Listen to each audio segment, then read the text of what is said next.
November 8th, 2022. I'm going to call the meeting to order. Roll call. Madam Clerk, please note that all commissioners are present except for Commissioner Brown. Next item is number 2, approval of the November 8th planning and zoning agenda. I make a motion to approve the agenda. Second it. Any changes or additions or anything you want to bring up? Well, are we going to transmit it if we pass everything? Transmit it to the town council. Well, if we get anything accomplished, I guess we can. Right. Okay, so we have a motion, we have a second, and I hear no additions or changes. So all in favor? Aye. The approval of the minutes of the October 26, 2022 planning and zoning meeting. Do I hear a motion to approve? I make a motion to approve. Second. Second.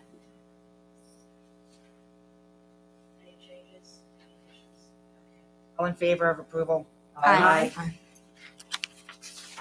For public comment on any item on the agenda. There is one item that you probably have before you, and I will read because the president is not here at the time. So it's from Sue Webster Page. And it's regarding tonight's public comment section of this agenda. Please inform the public what the consequences are for changing lot size, setbacks, etc. for the town's former conforming residential lots. Will we need new assessments? Will we be able to get traditional loans on our houses? Will we be required to get special exceptions for any improvements? Will the details of this change be clearly spelled out to those homeowners? Thanks, Sue. Okay, thank you, Ms. Webster Page. And just to remind everybody, all of this actually will be in the public hearing of the town council, which is I'm sorry. Can you hear me anyway? I'm sorry. It's going to be a public hearing on November, which date is that? November 17th. The 17th.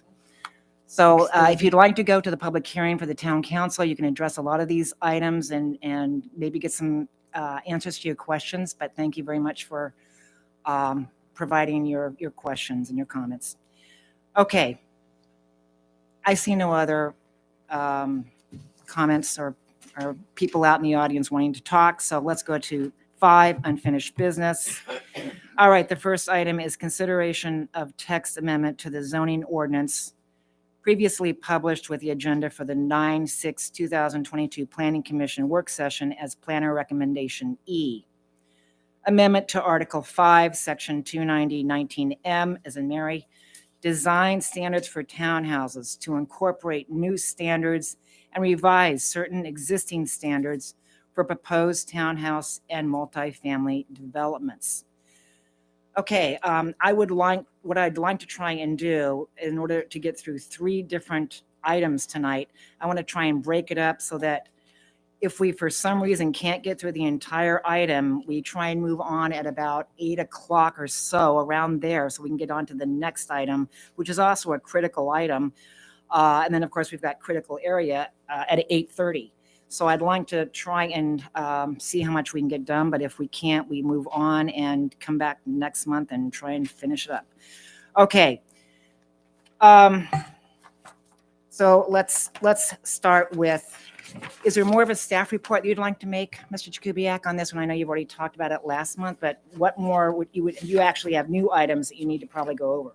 Yeah, and I think maybe just for the record, and for anyone who might be watching this at home, to know that this has been revised since it was first brought to the commission back in September, and the revisions reflect or address items that the commission raised at the October 26th meeting. So now the set of standards includes a focus on parking, pedestrian accessibility, lighting, and sustainability. I think really the planning commission during the comment period or during the discussion focused mostly on walkability, pedestrianism, and sustainability. But Commissioner Welder brought in exhibits that I reviewed and that addressed a variety of other things too. So I use that as an opportunity to beef up standards related to parking, lighting, and lighting, and a little bit of landscaping. You can see that in there as well. So, do you maybe just I can answer any questions, or if you'd like me to go through all of these, I certainly can. Commission has had this version for a week. It seems as though probably everybody is, hopefully everybody's read the agenda and understands pretty much what's been written. I think we can now probably go to questions for you. And let's start with Ms. Hahn, Commissioner Hahn. Let's see if you have any questions from Mr. Jakubiec on actually, can it be the entire recommendation E or just the new section, Mr. Jakubiec? Well, the entire thing. The entire You have to thing. think Okay, about it all perfect. together. Yeah. So all of recommendation E. Commissioner Hahn, you may go ahead and ask away. At this time, I don't have any questions. Okay. Commissioner Rutke. At this time, I don't either. Commissioner Brault. Thank you, Chairwoman. I do have some questions, but I also have some recommendations as for language change. And so I don't know how best you would like me to address that, go through them all now, or just submit. I would also just submit them, but then I think everybody needs the opportunity to weigh in on Are it. these changes that might change the entire context of the sentence? It will or- not change the Okay, content. okay, It all right. just, I think it reads better. It's more precise Right, language-wise. I've seen a couple things that might need to change. Okay. Why don't we, I'll tell you, I think what we need is probably a motion. So when we come back after the questions, why don't you have a motion to make that change? So if, in other words, if you see something that you need to change words around, make a motion to offer that change.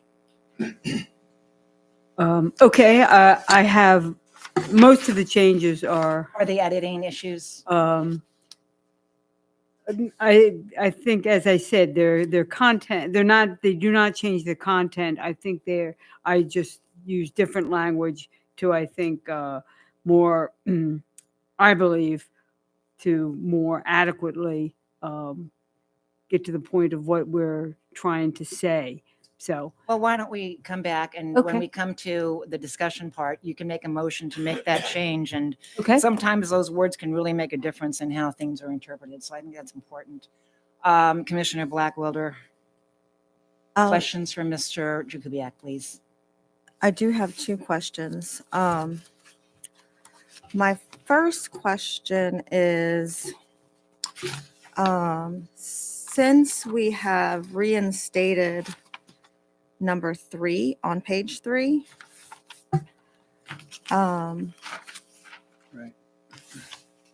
I think we can probably remove items A and B on the first page because it would be covered in 3. Would you say that setback variations are covered in number 3 on page 3?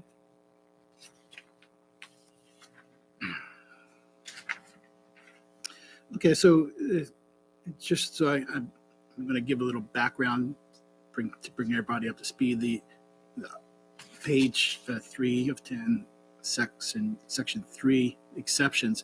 Those are exceptions to the building setback requirements, and they're listed in item B on page 2, at the top of that page. There's that little chart there. So, in answer to your question, these are these only apply to those various setbacks, 35 feet, 50, 30, 75, 20, 30, and 30 feet. They don't apply to variations in building walls or anything. So like that. you're saying the exceptions only Right, apply but- to setbacks and, Those, yeah, okay, that section would only vary or modify item B. But we don't need to modify them because number 3 says exceptions. If all of the following conditions are met, building to building setbacks requirements may be waived. So we wouldn't need to do item B. Oh, well, the building setbacks are in item B. I mean, if, what would you be waiving if there wasn't a table that provided the standards? Well, I'm just saying you reduced the setbacks from 60 to 30 feet.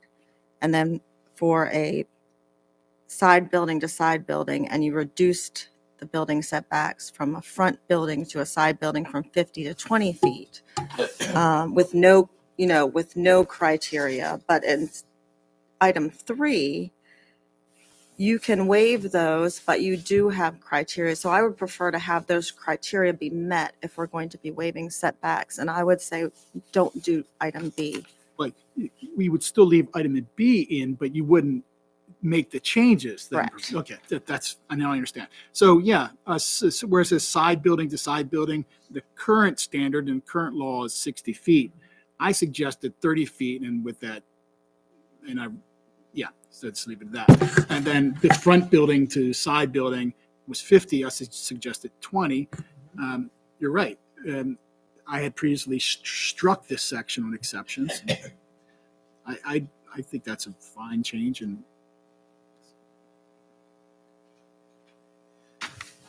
Okay, yeah, I would prefer to have the criteria. That's, I'll make a motion when it's time, but I just wanted to make sure that I understood that correctly. Thank you, Chris.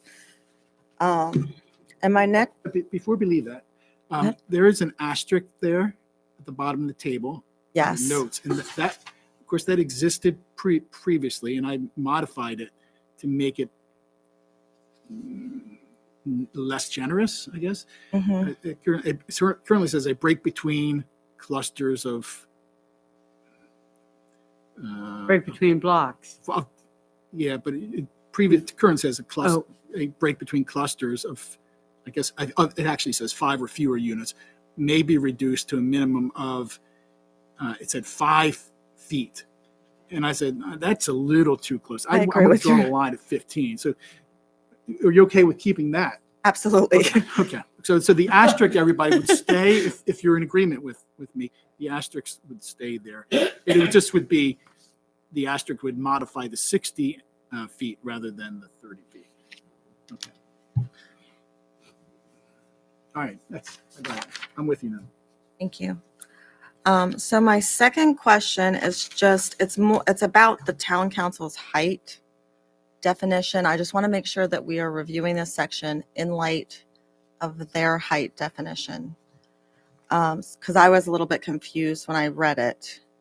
So my question is, when you are measuring building height, are you measuring it at the primary front entrance to the building?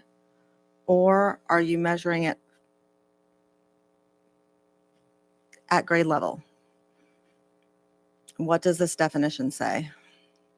Read the definition that the council is moving forward with. Yeah. They wrote, a building height shall be measured by the normal, not elevated, finished lot grade at the primary front entrance to the building. The height shall be measured to the highest point of the roof line, which shall include any rooftop, deck, fence, railing, window walk, or other rooftop addition. So what that says to me is that we measure it from the grade near the front entrance or at the front door, as opposed to the back of the building or the side of the building. Well, you're the planner that will receive the site plan. So you're saying that when you receive a site plan, the height will be measured from the grade, and you don't foresee any argument from a developer? That's how you read that? Can you just read that first part again? I think It says, no, that's great. I just wanted to make sure that a a building's height shall be measured by the normal, not elevated finished lot grade at the primary front entrance of the building. I think the pre-existing condition, the current conditions before the proposed grading or elevation changes. From 35 feet to the highest point, and that's it. From the grade, but not the, grade not near the the front door if it's over a garage Oh, or no, not no, the, no, no, anything no, like no. that. That's, okay. Okay, great. That's good news. Thank you. Okay, do you have all your questions answered then at this point? I believe so. Yep. Okay, then I have a couple questions. On 2C, which is on page 2, when we talk about the number of dwelling units in a multifamily building within the RB2 district shall be limited to 8 units, except that the planning commission may approve a building with more than 8 units up to the maximum otherwise allowed by this ordinance upon a third-party evaluation of architectural design compatibility as authorized in section, et cetera. Is that maximum the 50 units? Is that what we're talking about, Oh, maximum? no. What are we no. talking about So with that's the maximum? maximum number of units within a building. It's a density Right, question, right. and that's defined by the table of dimensional requirements. Okay, because, That the commission, the town council presumably will hold public hearing on November 17th. So, yeah, that's the establishes what the density of a project is. it just was written so that when I look back and above I said a cluster shall not include more than 50 dwelling units, I'm thinking, is that the maximum you're No. talking about, is 50 dwelling units? No, so that's, You see what I'm saying? Is- Yeah, yeah. I You'd have to have a really large tract of land, Oh, like yeah, Richfield Station-esque. right, sort of- right. That's and- what I'm and- saying. No, we're And now if you had all talking, that land, you could still only do 50 in clusters of 50. right. That's, Well, and you're talking high density. You're talking then a whole different zoning issue. and that than- is really a townhouse type of arrangement here. We're talking multifamily, so we're really saying units within a building. So the cluster idea really doesn't apply. It's simply Right, a yield that's generated by applying the density. okay. ratio. All right, good. And then the next question I had was on D. Okay, so on 2D, you have got that crossed out. Does that mean that the entire thing is crossed out, or what does D mean? That crossed out D. Do you see what I'm talking about? You have C and then you have D with a cross out. Has it been incorporated into C? Oh, yeah. The intent there is that only the last sentence would be deleted. It's just that the formatting with Microsoft Word, when you delete something that's a bulleted list, it puts the line Oh, through gotcha. the symbol, the bullet or the letter. So it would begin with the word offsets and end at projects. So the part that would be deleted is if techniques other than offsets are utilized, building elevations prepared by a registered architect would be required. But is the letter D eliminated? The reason I eliminated is that we're requiring that anyway. No, the letter D would stay. It would still be Letter A, D B, C, stays. D, E. Oh, That was, yeah.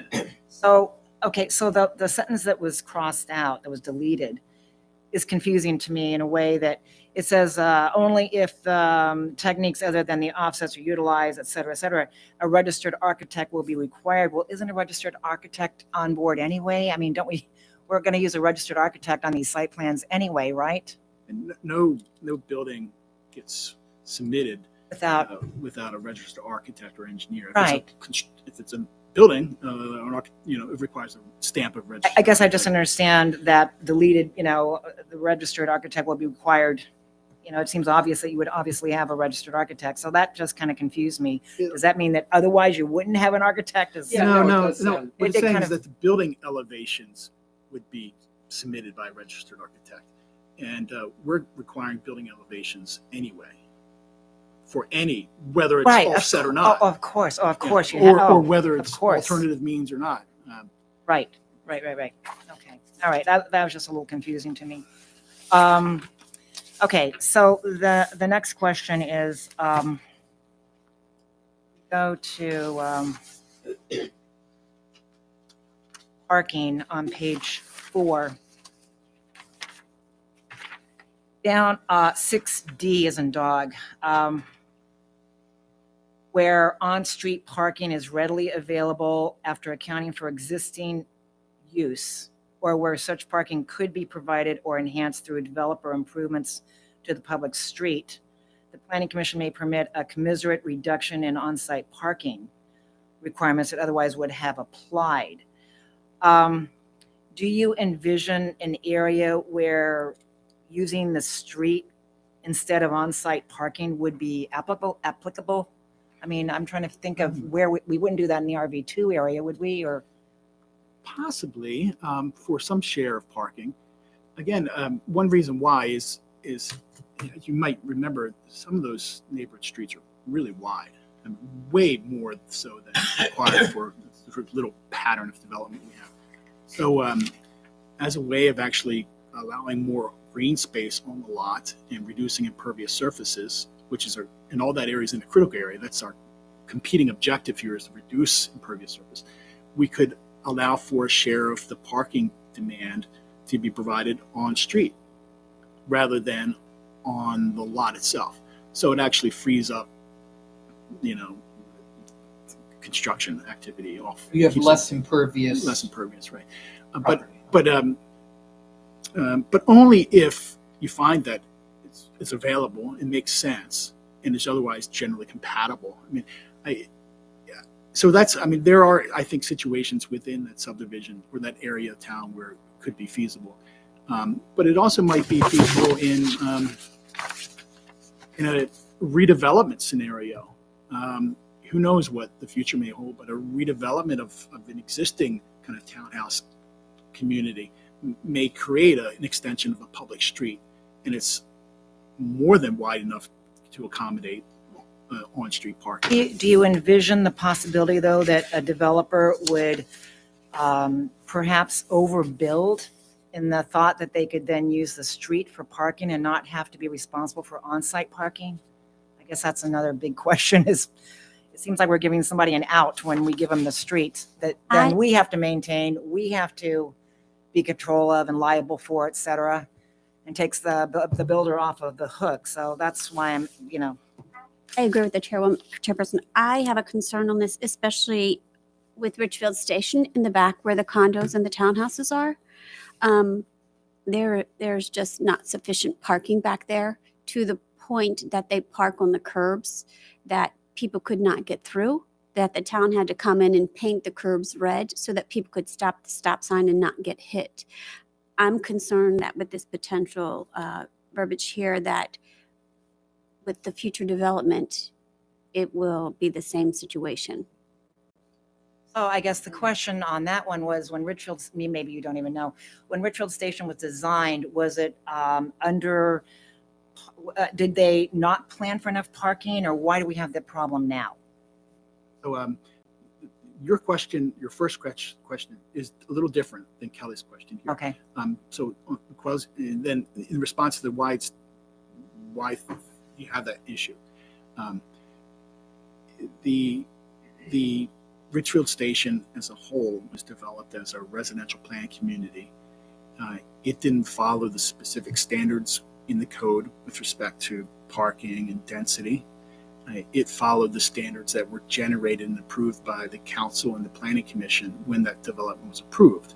And it is in places over intensified, doesn't provide enough open, as you know, there's no park space or open space near the most dense parts of the subdivision. That's not entirely accurate. I mean, the main park, there's a townhouse community nearby, but in the lower sections of the community where the densest population is, of course you have the trail, access to the trail, but there's no real open space or broad landscape areas, and the parking is really constrained. So that's a function we have of- it that the ambulances and the fire trucks can't get back there. Yeah, I understand. I mean, but that's a function of the approval that was granted as part of the residential plan community district, not a result of these standards.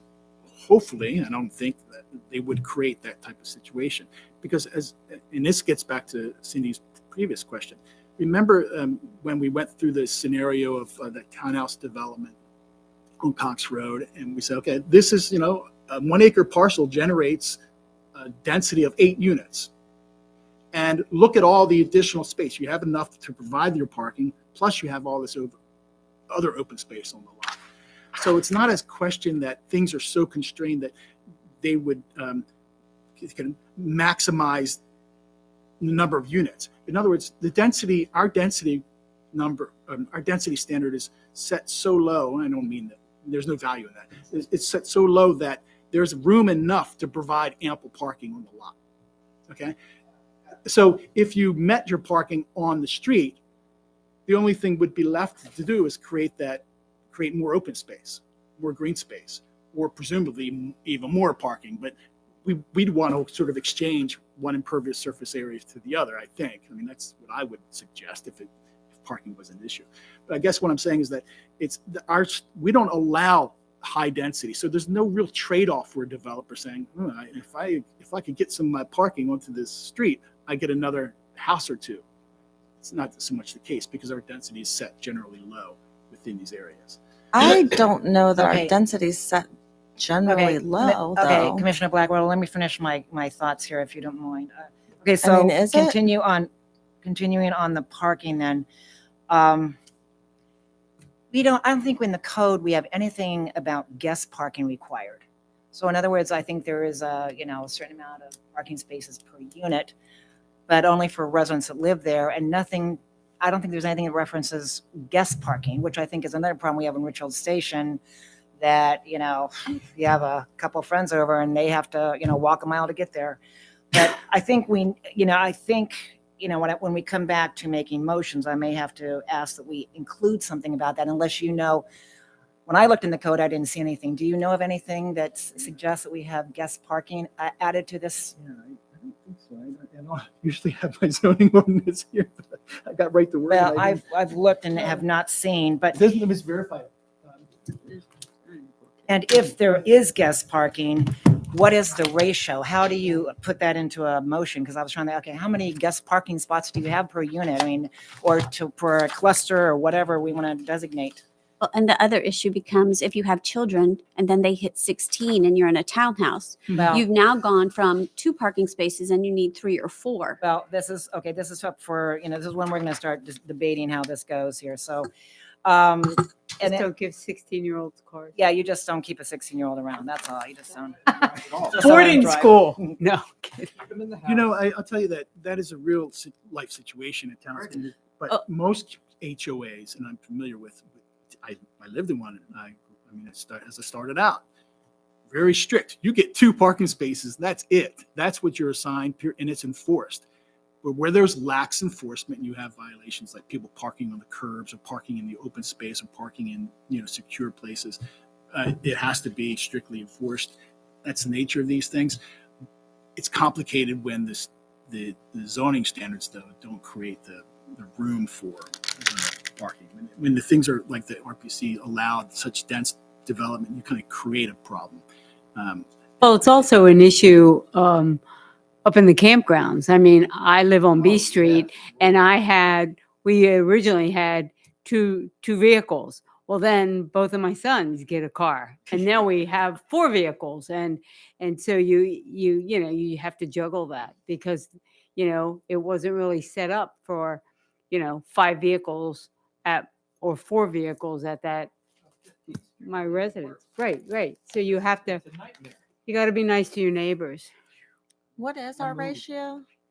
Pardon? What is our ratio for parking currently? Yeah, for a single family attached, which is a townhouse, it's Mhm. 2 per dwelling unit.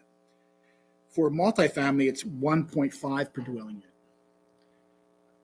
So we should at least have that be 2 Oh, before you and do that, maybe 2.3 or 2.2. Well, let's, okay, I mean, are we going to ask a question are you going to answer why we shouldn't proceed with that? let me suggest something even better than having an arbitrary standard. Let's put a standard in the code that allows you the discretion to make a decision based on the development that's being proposed. Because if it's a little 3-unit senior housing complex, then you're going to have more impervious surface area and more parking reserve than's necessary. But If it's a regular, regular unrestricted type of unit, then you comply with the higher level standard. So I would say something like 1.5 per dwelling unit for multifamily. Planning commissions shall establish, or we could put a number. I mean, usually it's something like 5 per additional 20 units, or something like that, as guest or overflow parking. Or we can simply say the planning commission shall make a determination of the required guest or overflow parking that should be provided on site based on the proposed development program. I know everybody likes to have clear set standards, but having the ability to modify things are good. And you might say, well, what happens if the seniors move out and all of a sudden you have teenagers? Well, if it becomes something other than a senior type of project, they have to obtain a use permit, and then we look at the project and say, well, is there satisfactory parking to be provided? Just like if it's a commercial change of use, we'd make sure there's enough parking, and then we require additional parking if it's required, rearrangement of the parking lot. So I would just suggest that's an approach that you might consider rather than coming up with an arbitrary standard. Or the houses in Richfield Station in the back. I believe they're townhouses that are going to be developed in the back by the trail. Yes. What would be the ratio for parking for them, if you don't mind me asking? Would they come in at the 1.1, 1.5 or They 2? would be 2 per dwelling unit. But I don't know for certain if that's what that standard is in that particular location. I can pull out the plans and find that out and report back to you. I just don't know what it is now. Are you saying 1.5 spaces? Or Is this like 2.5 children? That's what everybody has? yeah. I just want to make sure I'm. You've exceeded the limit.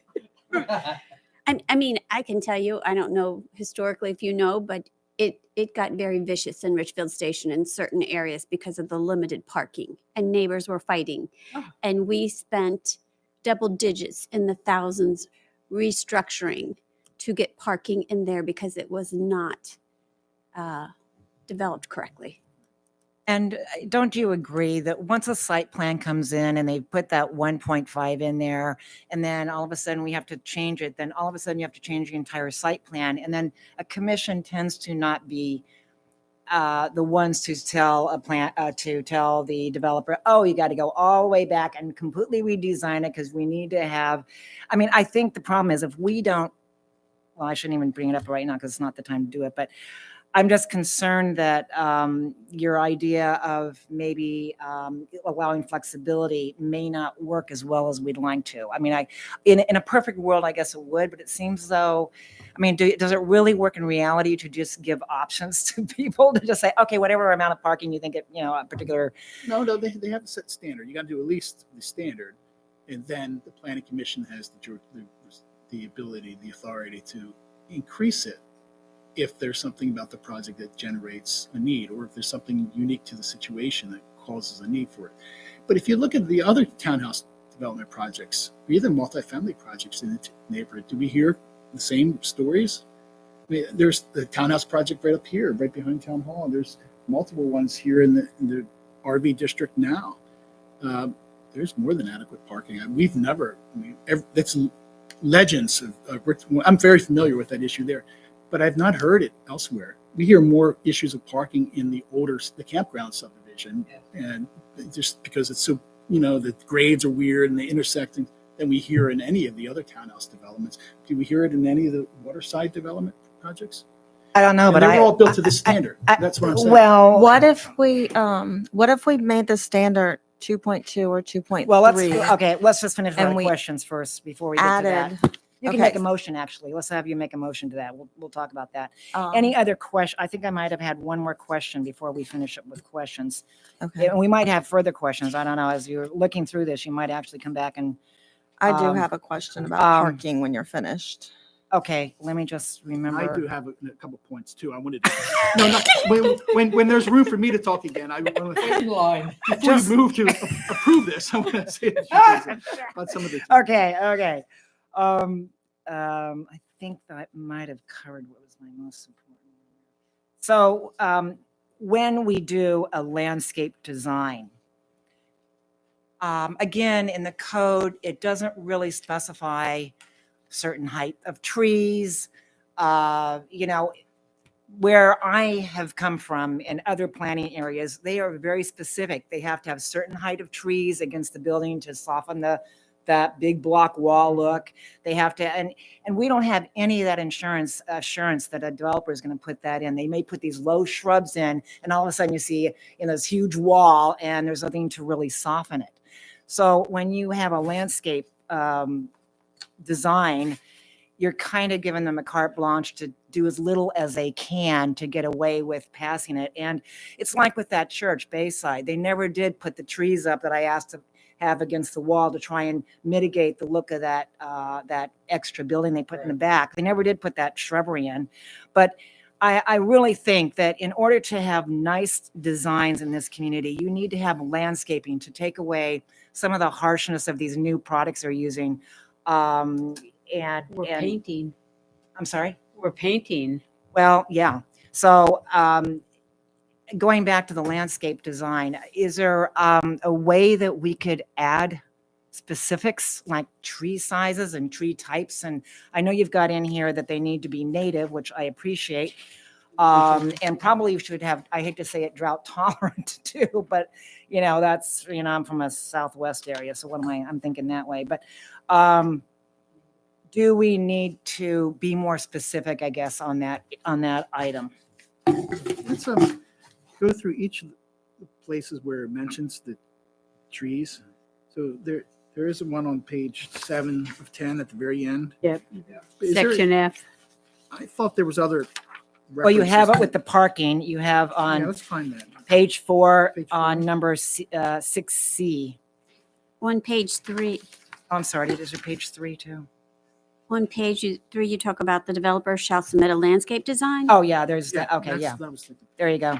So on page 3 on G, Mm, along with the required site plan, the developer shall submit a landscape design prepared by a registered landscape architect, blah, blah. Where is that one? At the top, it's G under 2G. Oh, I see. Well, it's 2 from the last I page. feel like Two, that's something the G. green team could make and enhance the code with when it gets to the town council. Because if we spend all night on trees and shrubs, Well, we're I going to mean, waste a lot of time. I'm just asking Mr. Jakubiec at this point, is there a standard landscape design in your back pocket that you could just pull out and we could just attach it to this and it's done? Or do we have to actually come up and consult with the green team, or how does that work here? I think what's called for here is you could go that route. But as you know, there's in landscape design or any type of design, it's all context sensitive and distance and spacing and height. So rather than saying what specific species or size should be, I think a qualitative standard is relevant here. For instance, if it says in item G, and I think this is probably the place for it, along with the required site plan, the developer shall submit a landscape design plan prepared by a registered landscape architect. Right there, we've elevated the quality of landscape submittals you got 100-fold. For planning commission approval, which shall provide for an organized and unified development. And I would say maybe put a comma here or semicolon and say,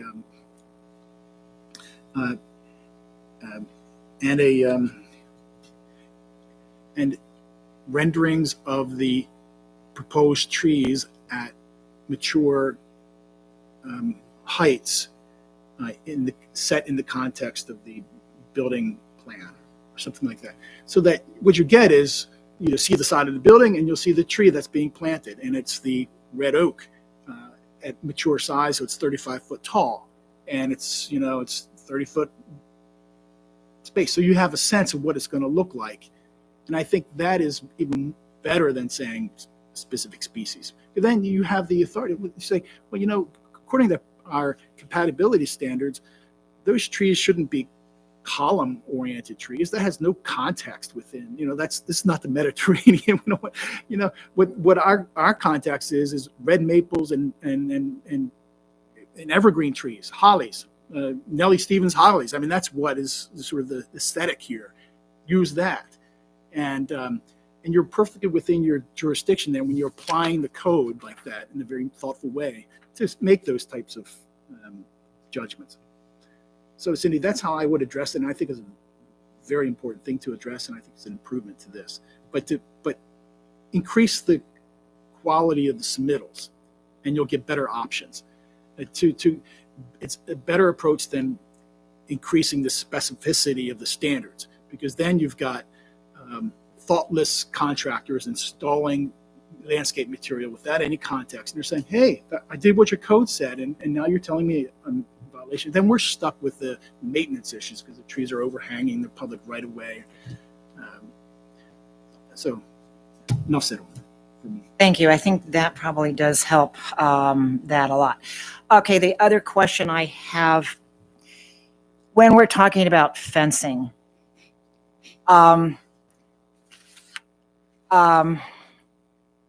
it seems as though with townhomes,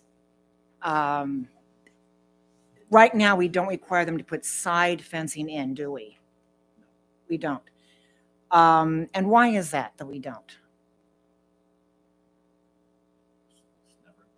It would seem like for security and privacy and all kinds of reasons, and for another play area, it would be beneficial to make sure the developer included that, right? Or is there a reason to not, that I would not Do you, know? do you mean fences around the development or No, fences no, on between individual each lots? unit, each Yeah. townhome unit, townhouse That unit. would sort of separate each of the yards. in the back. Separate them. Front or If you have a back? toddler, in the back, I'm sorry. Okay, all right. Rear fencing. And so I was just wondering, because I've never seen it in this town. I'm trying to figure out why we don't have that. Is there a reason why we don't have that in this town? I can just tell you that it's one of the most difficult things to administer the zoning code. It deals with fencing in Richfield Station, where there's inadequate yards, where the property becomes private, then all of a sudden, without any logical explanation, becomes HOA property or forest conservation area.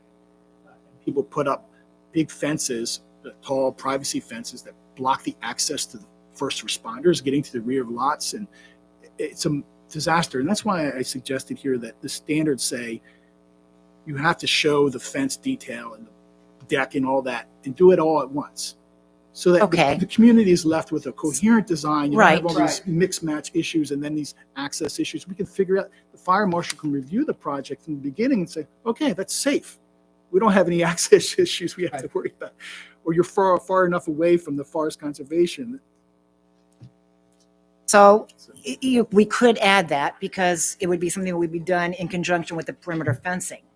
And it could all look cohesive, and we would know where the boundaries are, and it would make sense Yeah. to do it at the time of a site Didn't you plan. do that?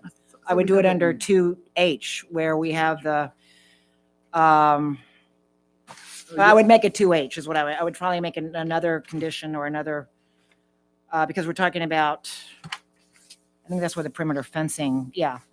You're on, F is the perimeter fencing, but I was just going to add an extra one to include side rear fencing at each unit. If it was something that we could do in this town, I just didn't understand why we never had that. Oh, I see. Okay. Yeah. So I was just asking that question to see if that's something that we can do, or was there some magical reason that I didn't understand as to why nobody has that? Because that little townhome area up there on Cox Road, there is absolutely no safe area for those kids to play, because there's no real side fencing. And if they had a little toddler and they got out of the backyard, they'd go right onto Cox Road. And to me, just for safety, when we have townhomes, we need to have fencing for these little families to protect their little kids. That's the way I see it. But anyway, okay, that's for discussion. But I think okay. So one more thing.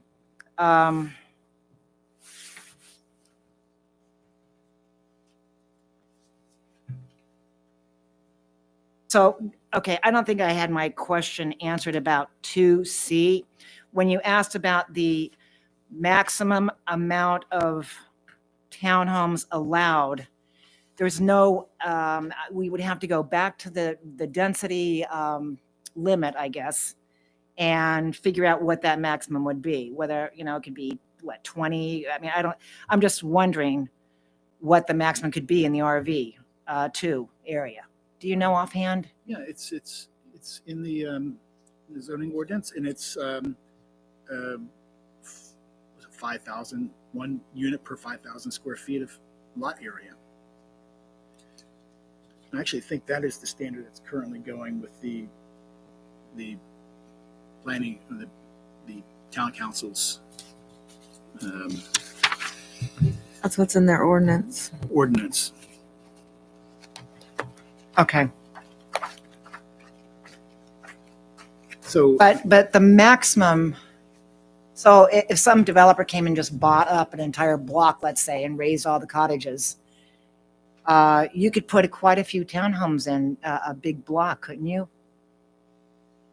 If you Um, had, I mean, let's just say the worst case scenario, and that's why I'm questioning, what is the maximum allowed amount of townhomes we could have in the RV2 area well, remember, in one project? think about it this way, it would be 8 units per acre. Remember, we looked at Right, the that- 8 units per Yeah, acre. I Okay, used that image because that's real in practice, and that Right. complies with these standards. right, so- okay.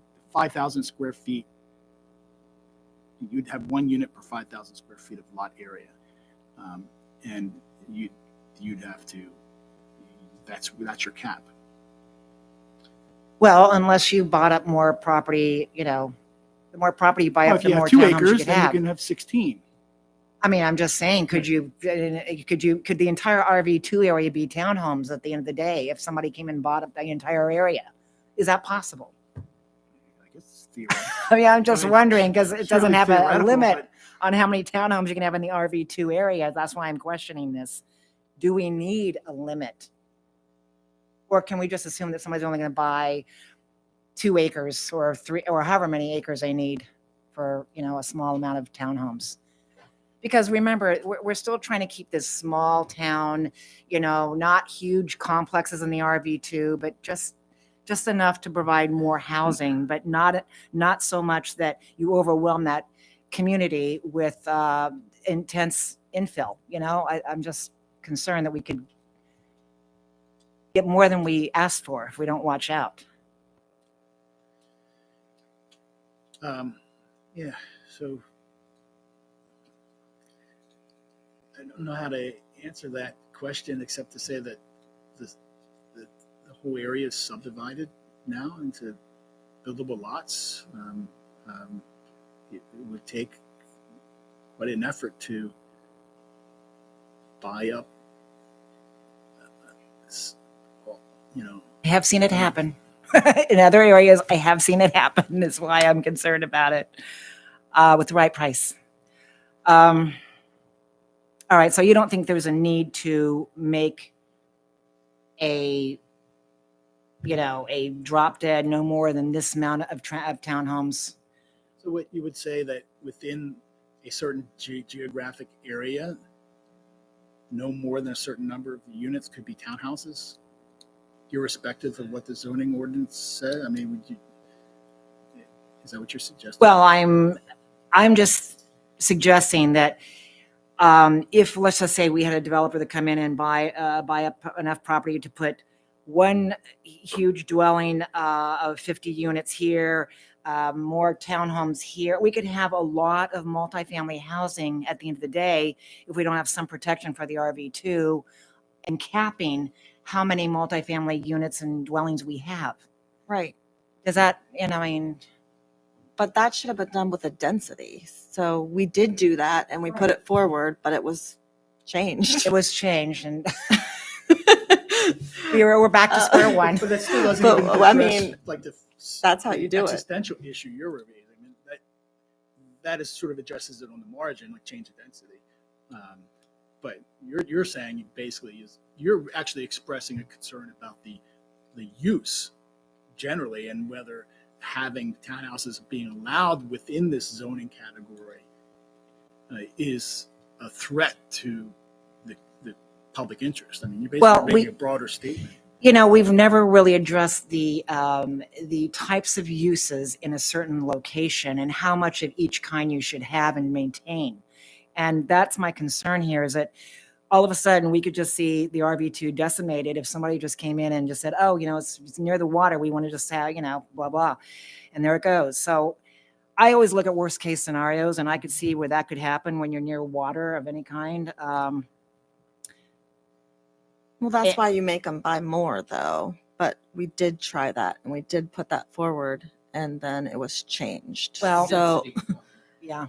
yeah, I mean, if we can recommend or go to the town council meeting and explain to them why we want it changed back, because I plan on doing that, because it is too dense, what was put forward. And people can still have projects at the density that we put forward. But that maybe wouldn't happen at that density, but at this 5,000 density, there's a lot that can happen and it's Well, this is what I'm concerned about. too dense. It's going to be, and you're going to have people parking and disrupting that, the neighborhood, the residential. And I've seen that too, where, well, anyway, okay. We've asked the question and I don't know if there's an answer we can deal with here. Can I ask one question about parking again? So anyway, go ahead. Who had a question first? Okay, Commissioner Hahn, go ahead and ask your question. So parking 6E, snow storage areas shall be provided for snow cleared from parking and driveway surfaces. Can you help me envision what you mean here in snow storage areas? Like use Richfield Station in the back with the townhouses. So there'd be a Dan? the parking lot, the curb, the parking lot around the perimeter of the parking lot would stop at one point and the paved surface would continue further. And it would look like a kind of a turnaround in most situations where you can pull in, back out. But in time of a storm event, a snow event, that would be the logical place to store the snow. It's just a hard surface rather than storing it in the center of the community's open space or in the landscaping area or up against the house or pushing it out into the public street. So it's just a design approach that accommodates snowstorms. It's a good idea, but parking is short, so people will be parking in that snow area. That's just why I'm curious of the visualization of what we're visualizing. At the time that project came, you could say that you have to post a no parking sign there. No emergency. Or, you could say, as part of the spec sheet, we have again sort of the site plan, then you get more improvements details. You say require an improvements detail that says no parking within the area. Or in here, say in the, I don't know how could you maybe read it out loud for everybody? So 6E, snow storage areas shall be provided for snow cleared from parking and driveway surfaces.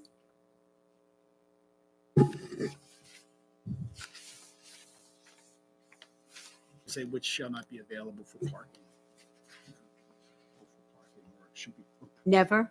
So here's my, See, that's what I mean, when you try to sort of. Well, that's why I think the So- snow so- emergency, so, because I guess. people So- could park there in the spring, but if snow emergency, then you could say when snow emergency is in effect, you can no longer park in this area. so then we have a ripple effect because we have that issue now and we call the police to have people ticketed or towed and they refuse to get involved. 'Cause it's private property.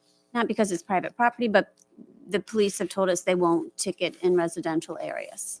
So then we now have this area for snow. People are parking because we don't have enough parking. Where is that snow potentially going to go? Hold on, let me just add this. Let's not use Richfield Station as the That's normal. the sort of as normal, right? Because these standards would not allow for Richfield Station's design. Okay. It would, the townhouse parts of Richfield Station, I think, would be better if these standards were in place, or if they just followed basic standards. I think. I know. So we could always sort of just kind of design for that worst case scenario, but in the big picture, we've got a lot more space on these lots and a lot more open space, and we have the experience. So with you on the commission, if someone came here, you could say, don't put that snow storage area in a convenient area where people can park, because all of a sudden you're going to entitle somebody to a parking space that you're never going to get snow there. But it is hard to sort of kind of regulate based on those experiences without putting burdens on your decision-making ability later on or making it difficult for a developer to do the right thing. So. Okay, does everybody have their questions answered, or do we have any more questions? Commissioner Baralt? Actually, I think, is this your parking question? I do have a parking question, but you can go first. I just want, Chris, if you could clarify for me, parking 6F, it says, townhouse or multifamily developments may allow for surface parking or for parking below grade. I don't know what parking below grade Oh, yeah, I'm means. glad you mentioned. This is one of the things I wanted to bring up. So this was added at Lori's request, and Larry had some issues with it, you might remember. And what below grade means is that for, say, an apartment building or townhouses, that you kind of drive, in most cases, you sort of drive in under the building and drop in. You park below and you come up into the unit. Does that answer your question? I mean, it's very typical Underground. design. Okay. You go on, it's below grade and you go down, Okay. essentially under the building. Or conceivably, you could be under an open space, but I don't think the town ever gets the density where it makes sense to sort of put a parking garage under the ground and put a park above it. I mean, that's not where the scale of development we are. But that's another option for developers in more urbanized areas. But so this particular section F says townhouse and multifamily developments may allow surface parking, which we all know, or parking below grade, but shall not provide parking in a structure above grade. And after Is that a garage? well, that's what I thought. Parking After garage. Larry brought it up, Yeah. I was thinking, well, what does it mean? And what do we mean by structure above grade? And it could be a couple things. It could be a garage, pull in parking inside the building. So you pull in right in your standard garage. That's kind of, is that above grade? Or is that at grade? I You guess mean in it's the at back grade. of the townhouse, you could park, there's a garage built in? Do you have surface parking? Isn't surface parking the grade level parking? Surface, yeah. You have, Parking it lot, says like where you developments park may tonight. allow for surface parking. That's grade level parking, right? Right. So that's what you're talking about. But a parking garage would be a structure above grade level, I gather, or any type of parking within the building where you departed from the grade and went up. So in those townhouses that we had seen at last month's meeting, where we were talking about, it's kind of like a ghost town because on the front of the townhouses, fewer people park, but behind the townhouse, there's a garage. People pull their car in, and then the garage goes down, and you never see the cars. Is that above grade level? And that would be below grade. That would be underneath the building. It'd be sort of in the basement of the. I've seen them on the same level. Yeah, on the same level. So I think, but there's a question mark. Is it our shared understanding that if it's on the same level, you have a garage in a townhouse, you pull right in. Is that above grade or at grade? This is a question for everybody. It's at That's grade. surface I think parking. That's at grade. grade. Not necessarily surface parking, but it's at grade. I mean, surface parking would be like a parking lot. Kind of That was my question. Well, that was one of my questions. And I was kind of playing with this, and I'm wondering if we could say something like parking may not occupy more than 50% of the building footprint at grade level. Or I don't know what the intent is, because you clarified my question about how you're going to measure height. So you're still going to measure height at grade when you get a site plan, is what you said. But even if we do have that at grade height, somebody might want to put parking under their building, whether it be a townhouse or, at grade level as part of the structure. And I think what nobody wants is an entire building to be a parking area at grade level. So I was just wondering if there's like a footprint percentage that we can allow.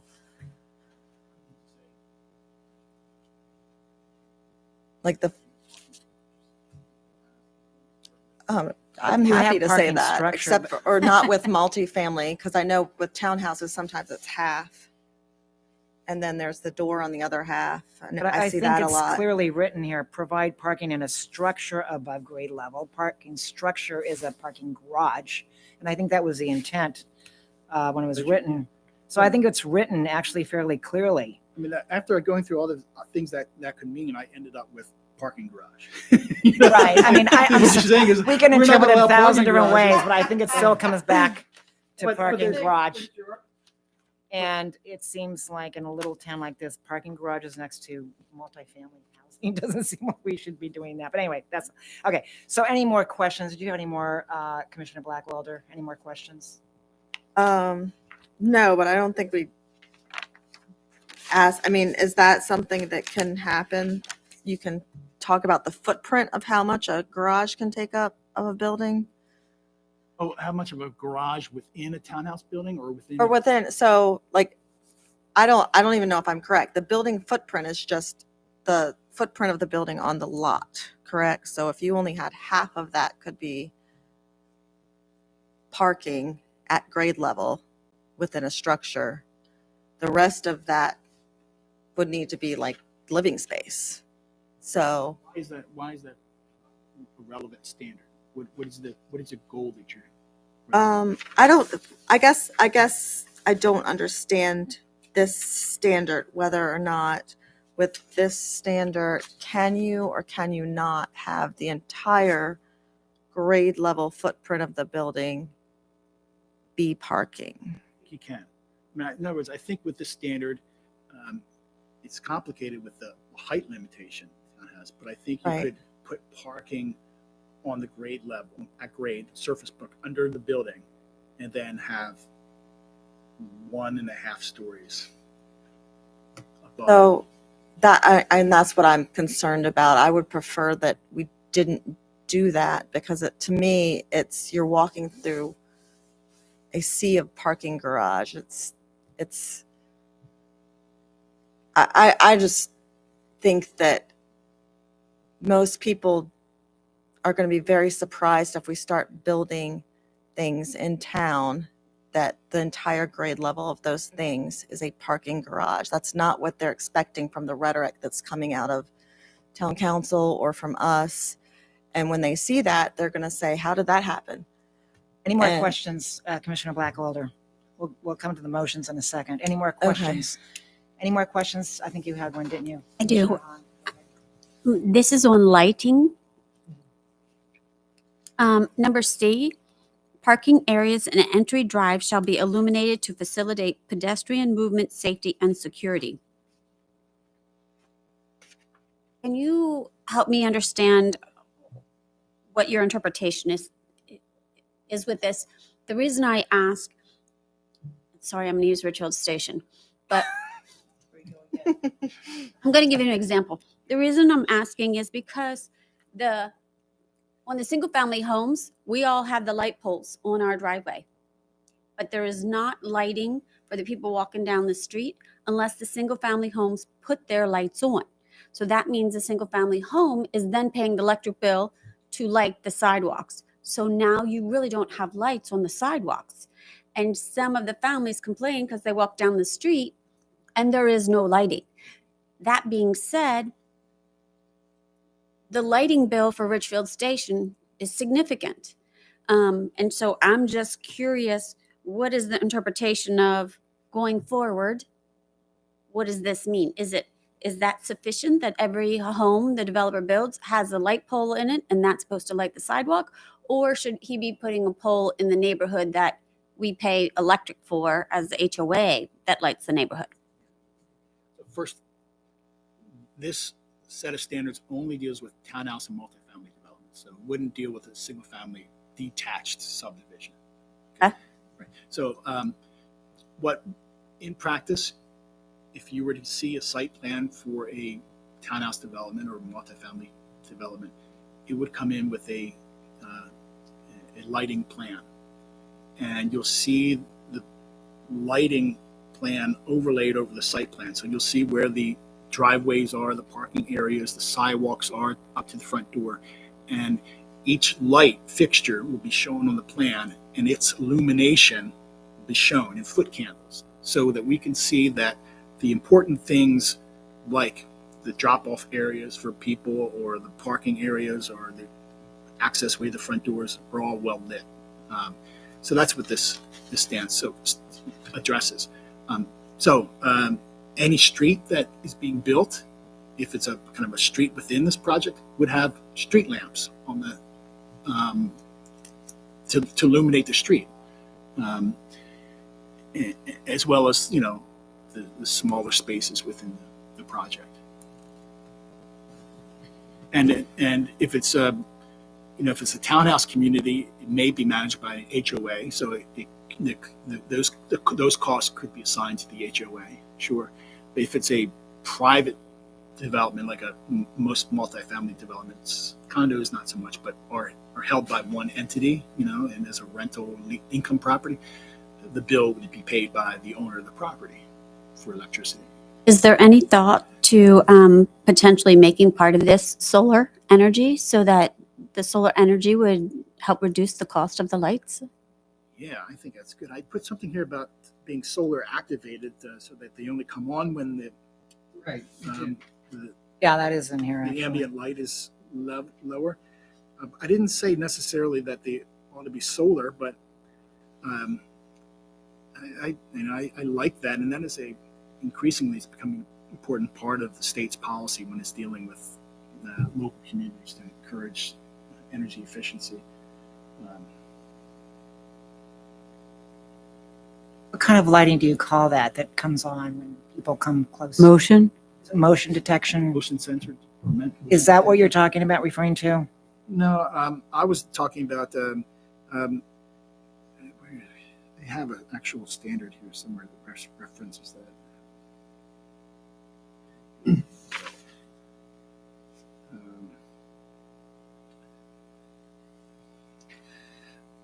Oh yeah, so it's under sustainability, 9B on page 6. Site lighting fixtures shall be That's what I energy thought. efficient, shall utilize LED lamps for energy efficiency and long lamp life, and have photosensitive timers. I didn't say that they should be solar activated. That might be the most energy efficient. But if you'd like to add it, or add a preference for it, or it would be- it's hard to require it in all cases because you've got landscaping, trees, but it's it might be just a preference. You might say where possible. What would you call this? Solar powered site lighting shall be used, or to the extent possible. Something like that. I think the only problem with that is that sometimes they're too dim to be usable. Some of the solar, it depends on the type of, there's so many types of them, but I'd be concerned that if you didn't have a specific type, they'd have these really weak ones that really wouldn't be beneficial to the real walkability of those areas. The lighting In their standards, though? in the parkway area. Would require that the lighting plan match up with the professional standards, which is the Society of Illumination Engineers. That's sort of the standard that Okay. the town uses. Okay. The town doesn't use it yet, but now we would. So they'd have to be solar activated lights that were powerful enough to meet those engineering standards. Can you require certain lumens or certain whatever you? That's what you do. In fact, that organization sets forth kind of thresholds of what's acceptable in terms of illumination for basic safety. What's necessary to need of that. If you're various age groups, it really kind of lays it all out. And then the design engineer would provide that table certifying that it met the standards. And of course, I would encourage the town to buy the book and subscribe to the society so that we get Right. A lot of this, by the way, is about building our capability, of not only dealing with this project, but this types of projects, but other things too in town. So it's a sort of step in a positive direction, building our overall capability and raising the expectations for submittals that you get. Yeah, are you done with Oh, I'm yours? sorry. Go ahead, I'm Commissioner. quite finished. She I is am. quite Thank you finished. very much. Commissioner I am Wetke, finished. you may go. Writing design things, and I can't find it right now, but my concern is light pollution. Yeah. I'm a bird lady. Is there any control? I mean, we all complain about the light in the top of the garage, you know, that's, you know where. Yes, we know. Yeah, and I have concerns about that. Is that any consideration in here, or could it be and still be reasonable for somebody to? G, I think, Didn't this commission spend like 4 months on dark sky lighting? lighting on 8G that At talks one about point. the glare and shielded from adjacent properties, 14 feet from grade, Yeah, but that's adjacent properties. I'm thinking more. when it throws off. Well, Yeah, They should be shielded from the sky, full cutoff, which is dark sky friendly. It's another name for that is dark sky friendly. So they're cut off so they don't go out. All they Right. do is go down. That's any light added would go down. It wouldn't go out. That's in here already. Yeah, it's Okay. it's in Yeah, I item couldn't G. I couldn't put my finger on it, but I just wanted to make sure that the birds could migrate without. I mean, can't guarantee that they wouldn't be distracted by that, but this is the standard for preventing light pollution into the Okay, all right. dark all right. sky. Okay, do we have all the questions? No, we do not. Yes, we do. Commissioner Oh, we did. Brault, go ahead, please. I just have this smidgenest of smidgen question. Under pedestrian accessibility, under E, 7E, it says fences, signage, gates, blah, blah, blah, and guide users in navigating the site in a prescribed manner. What does that mean? Walk on somebody's lawn. Yeah, This is really important, and it's not something you typically see in standards. It comes out through an effort that is called crime prevention through design. Oh, SEPTED. Yeah. Uh-huh. This is a typical standard that you would find in the SEPTED booklet. And it basically meant, and if you've ever been to a hotel or a resort that's really nice, you know where you're meant to go and where you're not meant to go. Right. You know, it's Right. through the lighting and the pedestrian paths. That's what this says. So you apply this standard as a planning commission and you'll create safer, more aesthetically pleasing subdivisions rather than sort of a building, big grass area and a parking lot. No, Right. no, we're not going to do that. You're going to think about how a person navigates through the property, where the light is, where the views are. So that's what this is. That answer your question? Yes, I think I don't know that I like that word. My thought is to take it out, but because unless you're going to make reference to SEPTED, crime prevention through environmental design, I don't think it's clear what it is, but Prescribed just means that in a manner that's been designed. So, and you're reviewing a design, so you have concern with it is a negative term. It feels like a negative. I don't necessarily type of. ascribe it to negative. I'm just, I'm just trying to think about the readability of the code and prescribed manner. It sounds like it's subjective. So that's my concern. So, I mean, I understand SEPTED, but Prescribed by whom and. right. It's, And the other, I then you like have having undesirable discussion. movements that follow. So, I mean, I would take out the prescribed manner while similarly impeding or in discouraging undesirable movements. That is just, I mean, what are we trying to say? Movements that are, in in restricted areas, but undesirable movement. I think that's just, Would you like to bring a motion to change the wording on I would. that? Okay, why don't we do that? Okay, let's, are the questions finished? Do we have all the questions answered? Okay, I don't see any hands. It is 8:15. We've got two more things on the agenda. Mr. Jakubiec, Yes. is there any way to push off the critical area regulations this time, or do we have to, can we push that off? Yeah. So that we can continue, because I think we're in a momentum here, and I hate to lose that momentum, even though I'm sorry that Commissioner Brown isn't here. I would like his input, of course. But I think we need to start working on this, and what I'd like to do is start section by section and have everybody go through and say if they need to make a motion to change or add or whatever. So let's start with M. We're at 1, setbacks between buildings. If anybody would like to have a motion to discuss anything, please raise your hand, let me know, and I will call on you. Commissioner Blackwelder, I would like to make a motion to keep the modifications made in the notes as written by as proposed by the planner.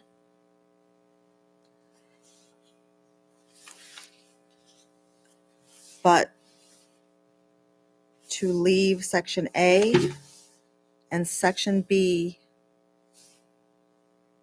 as written in the current code unmodified.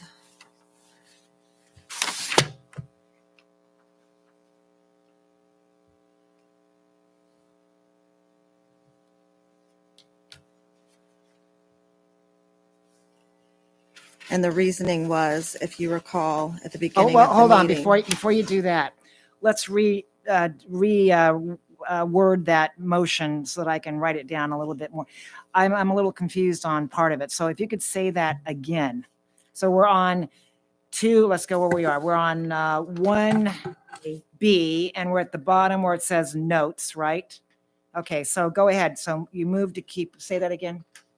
Okay, Keep so the I modifications. would like to make a motion not to modify section A, Not to modify section A. not to modify 1A as proposed, and not to modify 1B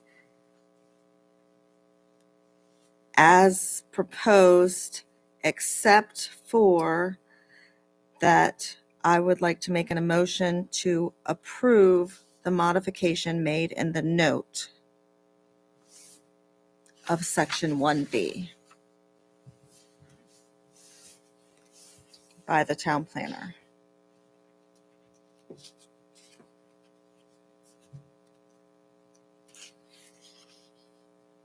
And so while she's writing, the reason is because that's covered in number 3, which we've reinstated. And it has discretion and requirements for open space. So we don't need it, and it will be better suited in number 3. Okay, well, before we discuss it, okay, so the motion, as I hear it, is you are moving to not modify 1A or 1B.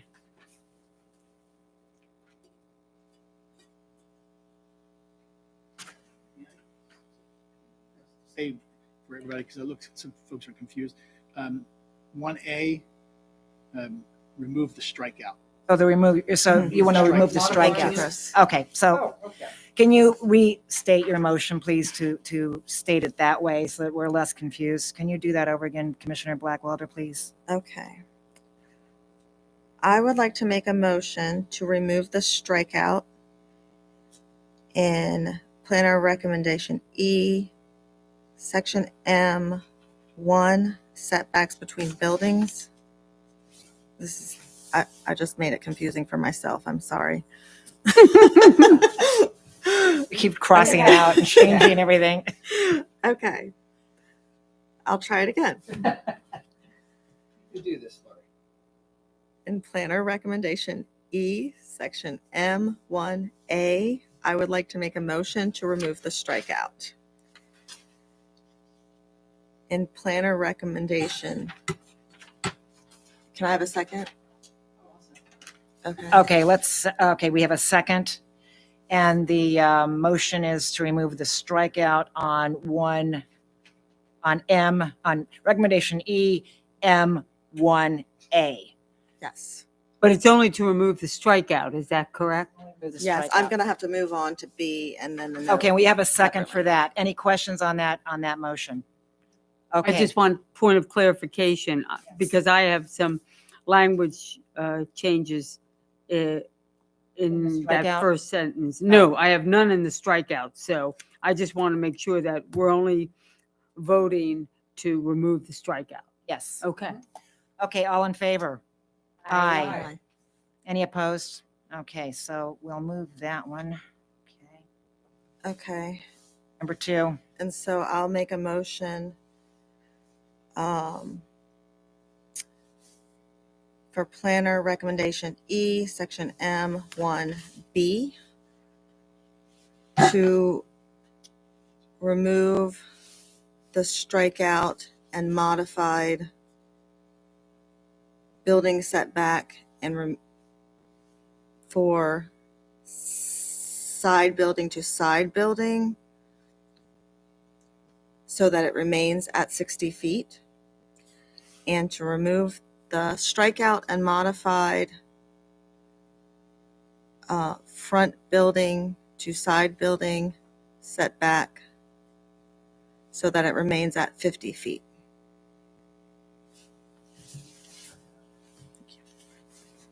Okay, so the motion is to, on M1B, to remove the strikeout on side-to-side building from 30 going back to 60, and then front building to side building from 20 to going back to the original 50. Okay, any discussion on this? We've got a second. Do we have a second on that motion? Second. I thought I did. I thought we Okay. had a second, yeah. I'm sorry. Okay.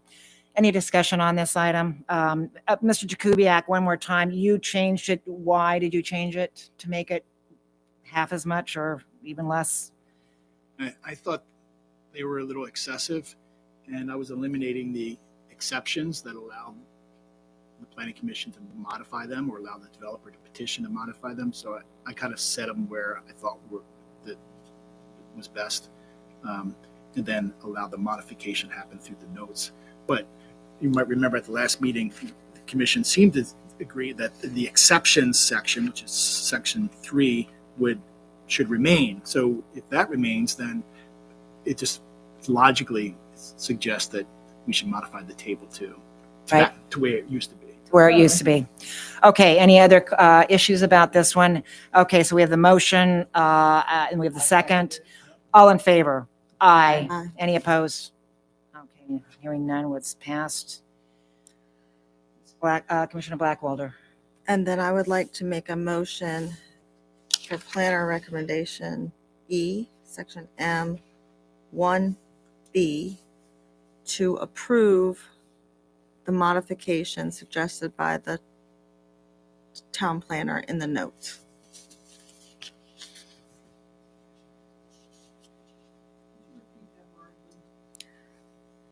I would like to make a motion to approve the planner recommendation contained in the note.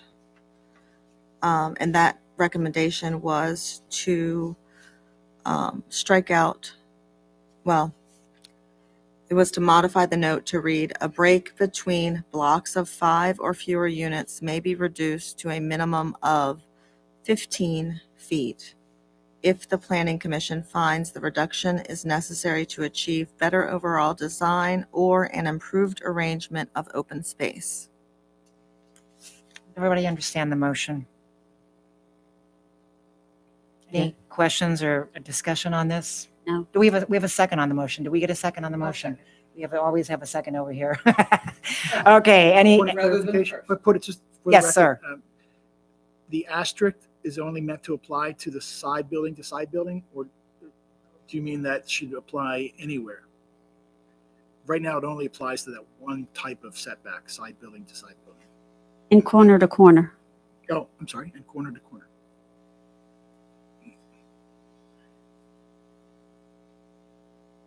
I would say that's. Would enough. I still don't think apply you to wanna- corner to I don't corner. think you want front of building to front of building to be 15 feet. So I just want to say Right, that right, right, right, the right. asterisk should stay the same. Yes, Yes, that's what thank we're you. So it assuming. only was- modifies those two things. Right, exactly. Okay, good. Thank you, Chris. I should have just said as Madam Clerk, you written. got that? Sharon, you got that? Okay, so we're going to go ahead and vote on this unless there's any other questions or concerns about it. Okay, all in favor? Aye. Okay, any opposed? No? Okay, good. So that's approved. Let's go. Go ahead, Commissioner Blackwelder. That Well, was, Before we go on to two, though, does anybody else have a motion about one that we have to cover? And Commissioner Baralt has another issue with one. So let's do one before we move on to two. Go ahead. So, for me, in planner recommendation E, section M, number 1, I'd like to remove the word, the purpose of setbacks instead of requiring setbacks. Because I don't think it needs to be qualified. And I'd also like to change that sentence continues. The purpose of, so it would read, the purpose of setbacks is to ensure that residents in the community and surrounding area will have and remove adequate and say sufficient light and air and will be able to maintain privacy and freedom from disturbances within the area. So I'd like to take out the word undesirable, the word from, and neighbors, and just identify it as within the area.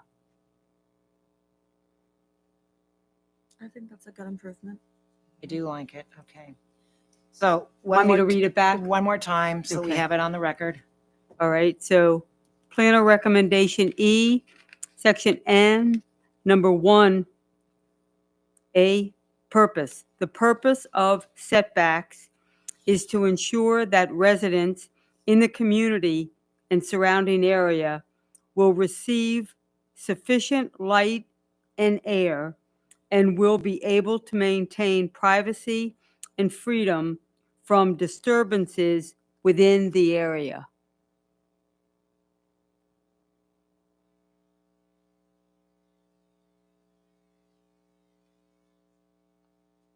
I can second. You have a second? Any question or any discussion on this? Everybody understand what it says? Okay. Let's vote. All in favor? Aye. Any opposed? No? All right. Sharon, did you get all that? Perfect. Okay, good. Any other changes to one? Okay. All right, it's 8:30. Either we move on to compatibility, Mr. Kubiak, or we continue with this. What are your thoughts? Okay. All right, then we're going to keep going. Let's go to number 2. This is Commissioner Blackwelder. I just saw the imaginary hand waving, and I just knew you had a. No. Maybe just motions that change things. If the motion keeps it the same, then it's just. Right, Yeah. so Right. that's what If it it's the does. same, we're not going to make a Yeah. motion. It's just something that needs to So be for- changed. 2, I have a note that you had a motion, Cindy, about fencing. I do, actually, I do, but I was thinking you had one that was, I figured you had one, so I was waiting for you to do yours, but yeah, I'm going to do that. If you have none, anybody else have any in two? Oh, Well, okay, sorry. I may have a motion. Okay, then let's, if you are thinking of it, let's, Commissioner Brauld, I think, has one. I have a motion. Yes. It's a simple one. 2E, each story of the end unit, remove the plural. Each story of the end unit of a townhouse block or the side of a multifamily building shall be articulated with windows and projections. I just would take out, not make it plural. what happens when you have two end units? You have a block of townhouses, block of 5, and you have two end units, one on each end. Which story of the, and, well, I mean, you could still look at them individually. Because you have a building, don't you have a circumstance where you don't have multiple end units? Just the way I would look at it, when you have a townhouse, you have two ends, two end units, and then interior units. What if you have one end unit that's going to be modified and the other one not? Well, you says each should have. Each But story you of the end articulate- unit. Okay, You withdraw your motion.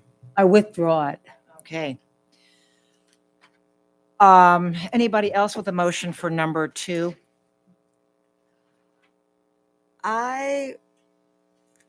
Can I float an idea and then make a motion if there's any traction for No, it? because your motion will indicate if you don't get a second or whatever, we're not going to All entertain right, it. so there's a couple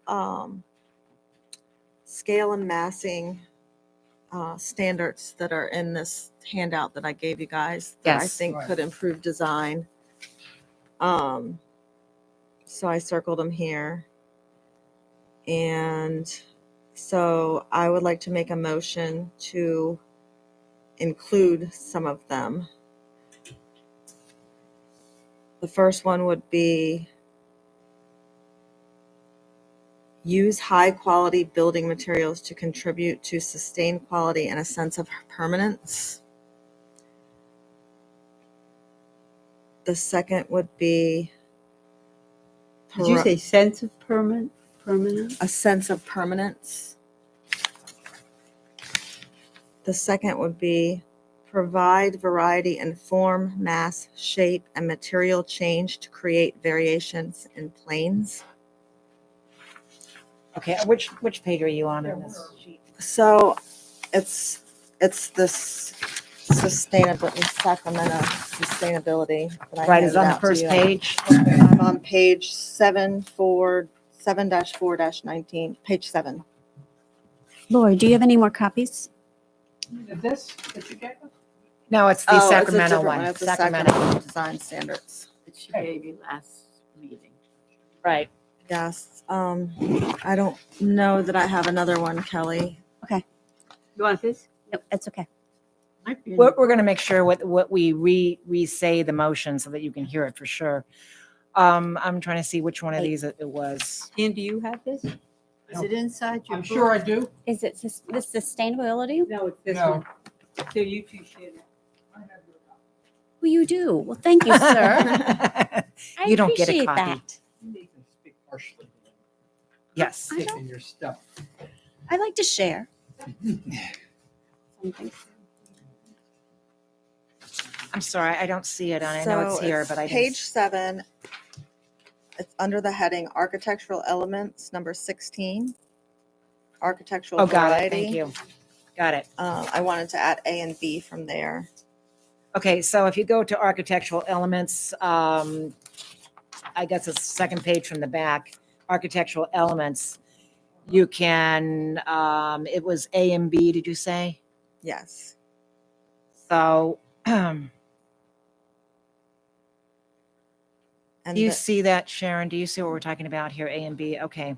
And then under scale and massing, I wanted to add A. And I think A is pretty important if we get a big project because it requires a step down in height that would then meet the other surrounding residential structures. I'm just looking.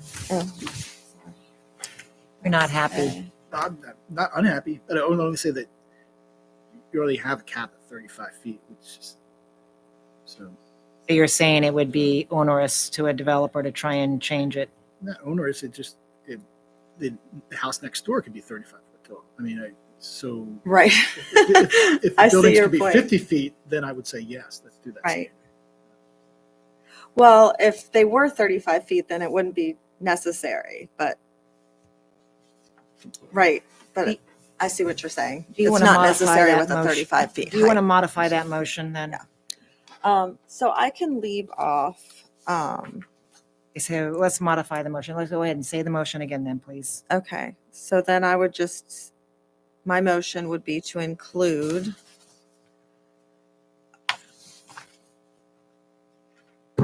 additional provisions for multi-unit and townhouse development.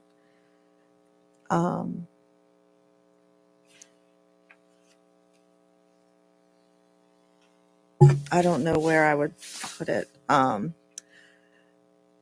for one of those to read as follows: provide variety in architecture to add interest and character, use high quality building materials to contribute to sustained quality and sense of permanence. And a second one to read: provide variety in roof form, mass, shape, and material changes to create variations in planes.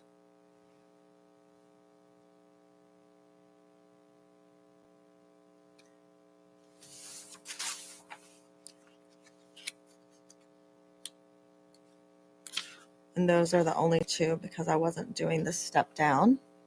Okay, do we have a second for discussion? Everybody's going to have I'll second for discussion. Thank you. Yeah, do it. No, I was just teasing you, of course. Okay, so to reiterate the motion is to, for architectural variety, it's to provide variety in the architecture, to add interest and character, use high quality building materials to contribute to sustained quality and sense of permanence, provide variety in the roof form, mass, shape, and material changes to create variations in planes. Discussion? We have a second. I have a question, and that is about the roof form. Does that mean roof design? Or what does roof form mean? So does it mean that you have a sloping roof and you got to have different kinds of roofs, or what does it really mean?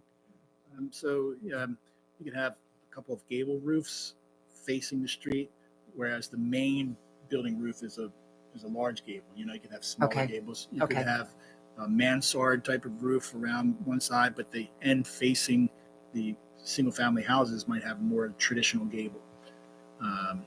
So you Would don't we have- want to suggest in this situation to not allow for a flat roof? Would that be something we'd want to consider as part of this, because we're talking about roof form? And I know you talked about flat roofs you didn't want. So should we include no flat roofs allowed? Yeah, I think so. Would you care to add that to your motion, or should I make a? Yeah, let's make it a second, like a third line Okay. on all that. Okay, let's finish with this motion. Any other issues about A and B? Do you all see it? Do you all understand it? Did you get that one written down, Sharon, as far as a motion? No, not the flat roof yet. We're going to do a separate one on the flat I roof. got the two, yeah. Okay, perfect. Okay, all in favor? Raise your hand. Aye. Aye. Okay, any opposed? No. Next, do you want to do the flat roof one?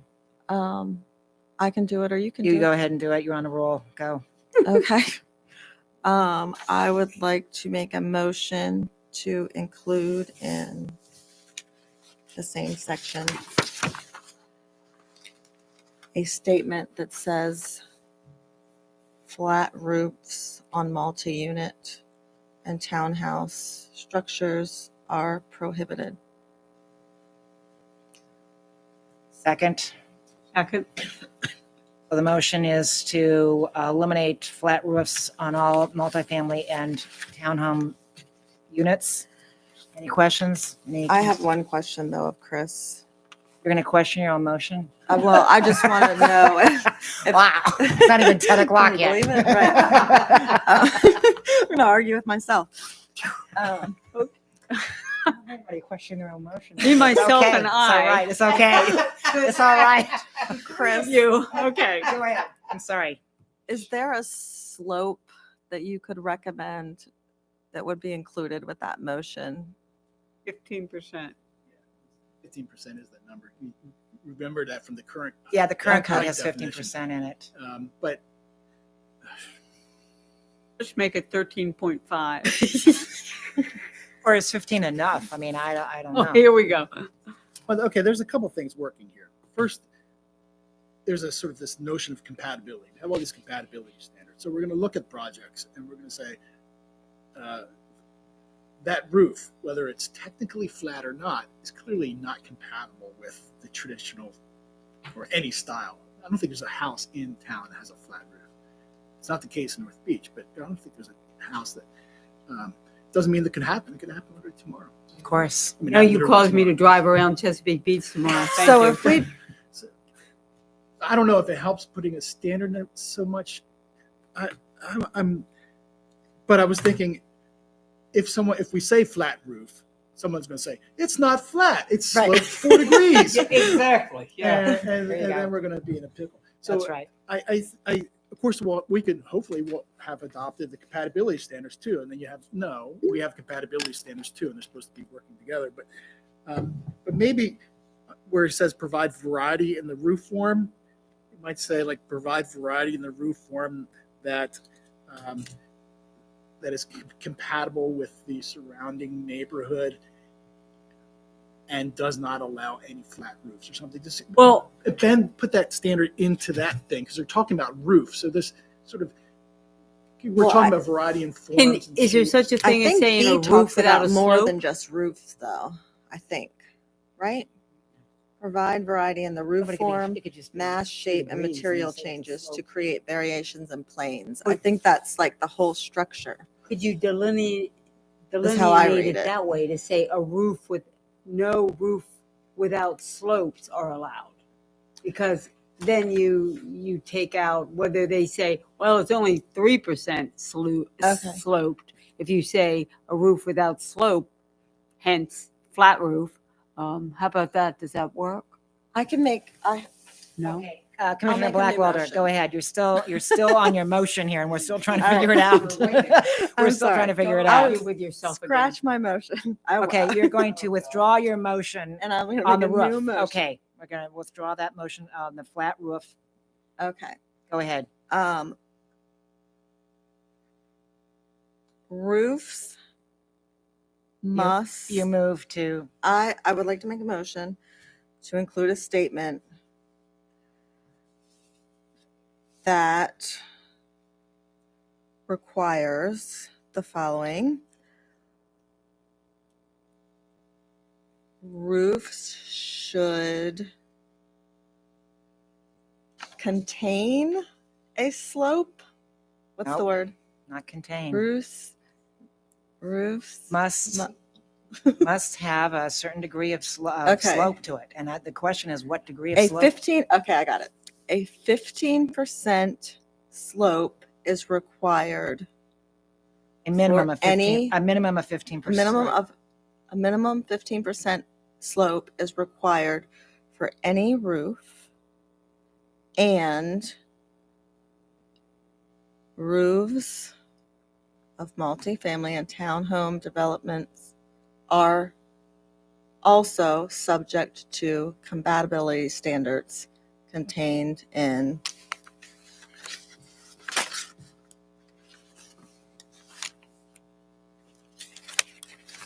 the new section. What is it called? 290-23. Findings of compatibility. 290-93. 290-23.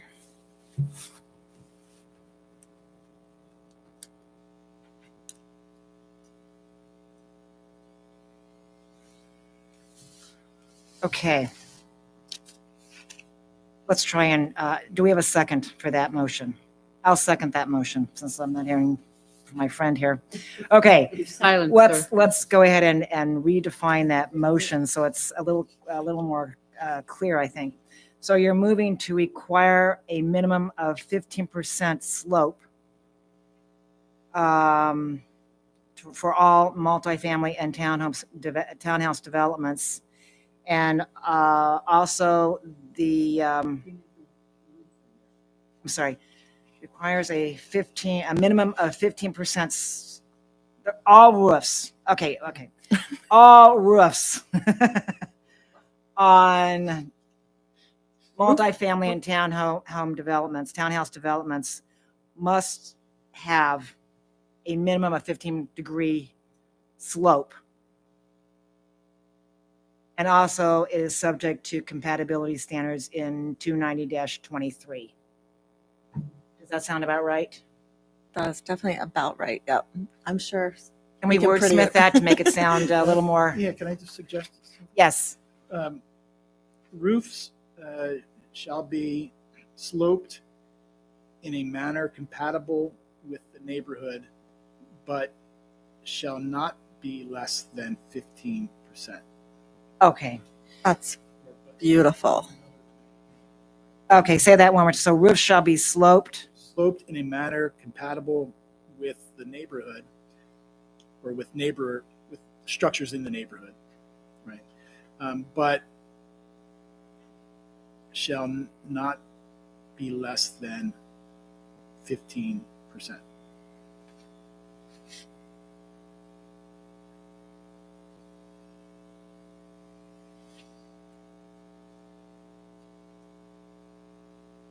So that incorporates pretty much the compatibility situation. Yeah.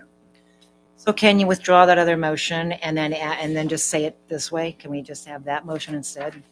So in other words, it would read roofs shall be sloped in a manner, let's see here, in a manner compatible with structures in the neighborhood, but not be less than 15%. Why don't you make the motion since you have it written in front of Okay. you? All right, since you've withdrawn the motion, I will go ahead and move that all roofs of townhouse and multifamily developments shall be sloped in a manner compatible with structures in the neighborhood, but not be less than 15%. Shall not. But shall not be less than 15%. I second it. Okay, the motion again, all roofs of multifamily and townhouse developments shall be sloped in a manner compatible with structures in the neighborhood, but shall not be less than 15%. Have a second. Any questions or concerns? Okay, all in favor? Aye. Did you get that? Okay, thank you. That was a little complicated. Okay, anything else? On, let's just stay on 2. I've got one to put on 2 as well. Do you have anything more on 2? Does anybody have anything on 2? Okay. Ms. Blackwelder, Commissioner Blackwelder, can I go ahead and jump in, or do you want to? Depends. Okay, I would like to make a motion then. Would probably be H, or should I include it on F, Mr. Jakubiec, about the interior, the rear fencing?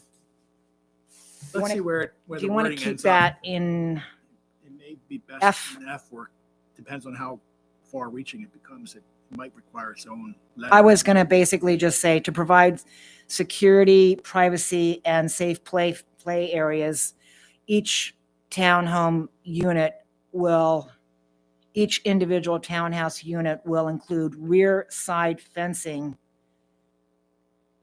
that is compatible with the perimeter fencing, I guess, in design or something, to that effect. Yeah, I think that's a separate letter then. Are you So that gonna would be a put separate I letter. think so, yeah. Are you going to put a height limit on that fencing? The perimeter was at least 4 feet, right? The perimeter was 4 feet. We didn't say here, but you're talking about a townhouse lot. Yes, townhouse. 6 foot is often used commonly as a sort of privacy barrier. Yeah, because these are for privacy. But the zoning ordinance already sets forth standards for fences height. You can only do 6 foot as the max, Right. and you actually need a permit, and you can do 4 foot or less than 4 foot. So, But it's true that for privacy, you would have to go almost 6 in order for it to Yeah. be private. So I would have to go I wouldn't 6. specify the height here in No? this code. I would Okay. allow the applicant has to submit a plan that complies with all the regulations in the town. So if the fence is 6, it's fine. But if they're showing 8 foot or 7 foot, we know that's in violation of the code. But they might want to do 4 foot, and that might actually be a better design in some places than sort of the 6 foot bear. If they're back to trees, they might not want 6 Or everywhere. you might say we want 4 feet because we want to preserve this vista out over the back of the. Yeah, forest. and that's why I So we didn't don't want want to to. sort of say Okay. 6 foot. 'cause you can- Okay, so let me withdraw what I was just saying. Let me just say okay, let's add H. Let's add H. We'll go, the next one up is H. To provide privacy, security, and safe play areas, each individual townhouse unit will include rear side fencing that is compatible with the perimeter fencing of the development. No, I didn't get all that. Oh, I'm sorry. What I was going to perimeter- say, there is no, What each- perimeter? okay. fence? The boundary fencing. The that's what it boundary, puts is it, in you call it F. boundary or perimeter fencing? Well, it says boundary there, so I mean. what if you don't have boundary fencing? We're going to require it. It's Okay. required. Well, all right then.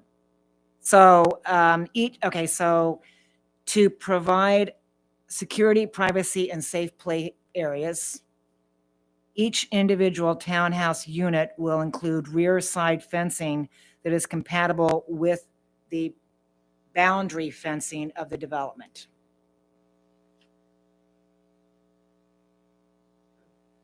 Meaning same. The same materials, materials. same- Okay. Is that the only word I need is compatible? I Yeah, would think think so. I think it's fine. I think they understand. Second, do I have a second? Second. Any questions, issues, et cetera? Okay, all in favor? Aye. Any opposed? No? I need to weigh in on this, just because of Yes, what's being created here. So item F deals with each unit of the townhouse development. And it's saying that each unit shall be provided with boundary fencing yes, that meets a unit. Okay, so you're in item F or H is dealing with boundary fencing essentially because it's the boundary of each lot. So yes. we weren't in item F, we weren't talking about boundary around the development. And I don't know that we want to wall off or fence off developments in a gated kind of way. So I would suggest removing boundary fencing from F and allow H to stand alone as the fencing. Okay, so then we have to make a motion to remove boundary fencing from F. Yep. Okay, I move that we remove boundary fencing from, And boundary fencing. The words and boundary fencing.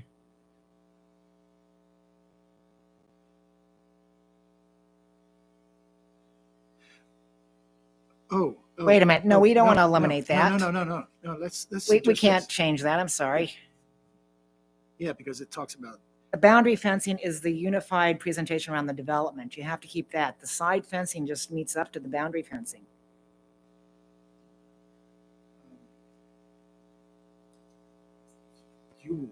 does the planning commission want to require fencing around a multifamily development? Well, it's right. You have it in F, and I thought that's what usually townhome developments, isn't that what you wanted to have? Now, in- my intent here was, like, it begins with each unit of a townhouse development. That means each townhouse unit, each lot yes. would have its own fencing. Of the Oh. whole development. Okay, all right. But So why do we have to remove it at F? Why can't we just leave that in there? yeah, I And, think we can leave it in there. yeah, we can just leave it in there because I said boundary fencing, so it meets up to the boundary fencing. Yeah, as long as you didn't say meets up to the boundary, matches with the boundary fencing around the Right. community. Right. If you did, then you could say if the boundary, if that's provided. Can you read the H again, Sharon? No?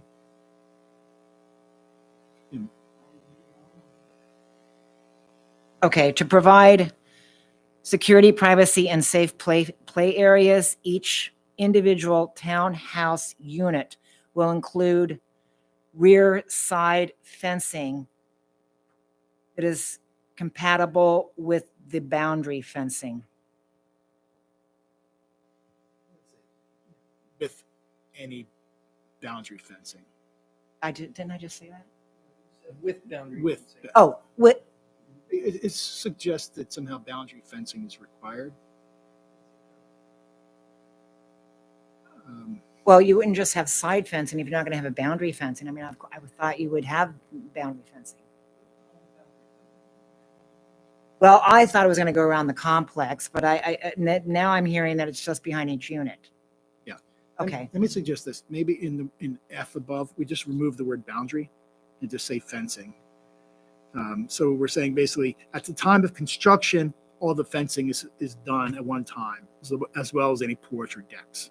And then H is a standalone, qualifies, it says, for the purpose of having these public benefits of safety and all Okay. that, there shall be fencing between each, blah, blah, blah.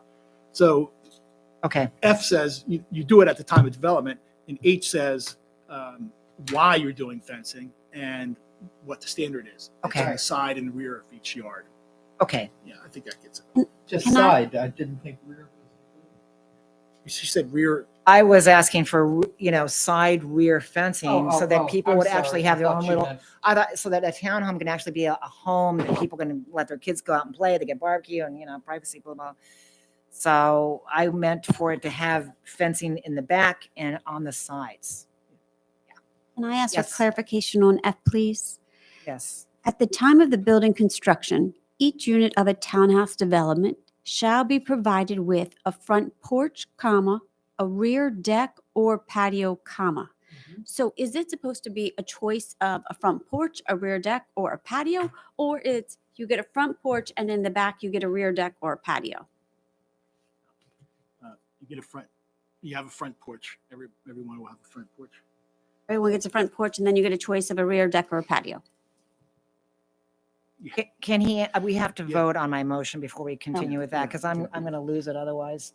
Okay, so we have the motion. Yeah, I know. We have the motion. Sharon, you've got the motion. Kind of got it written down. You got it, okay. Does everybody understand the motion? I think we said it a couple times. All in favor? Aye. Any opposed? No, okay.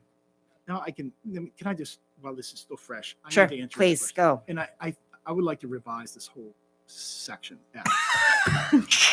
I'm sorry. It's Because been it seemed motioned when and Kelly approved. phrased it that way, it seemed like, yeah, that sounds kind of ridiculous. I mean, are we going to be dictating everything has to have a front porch?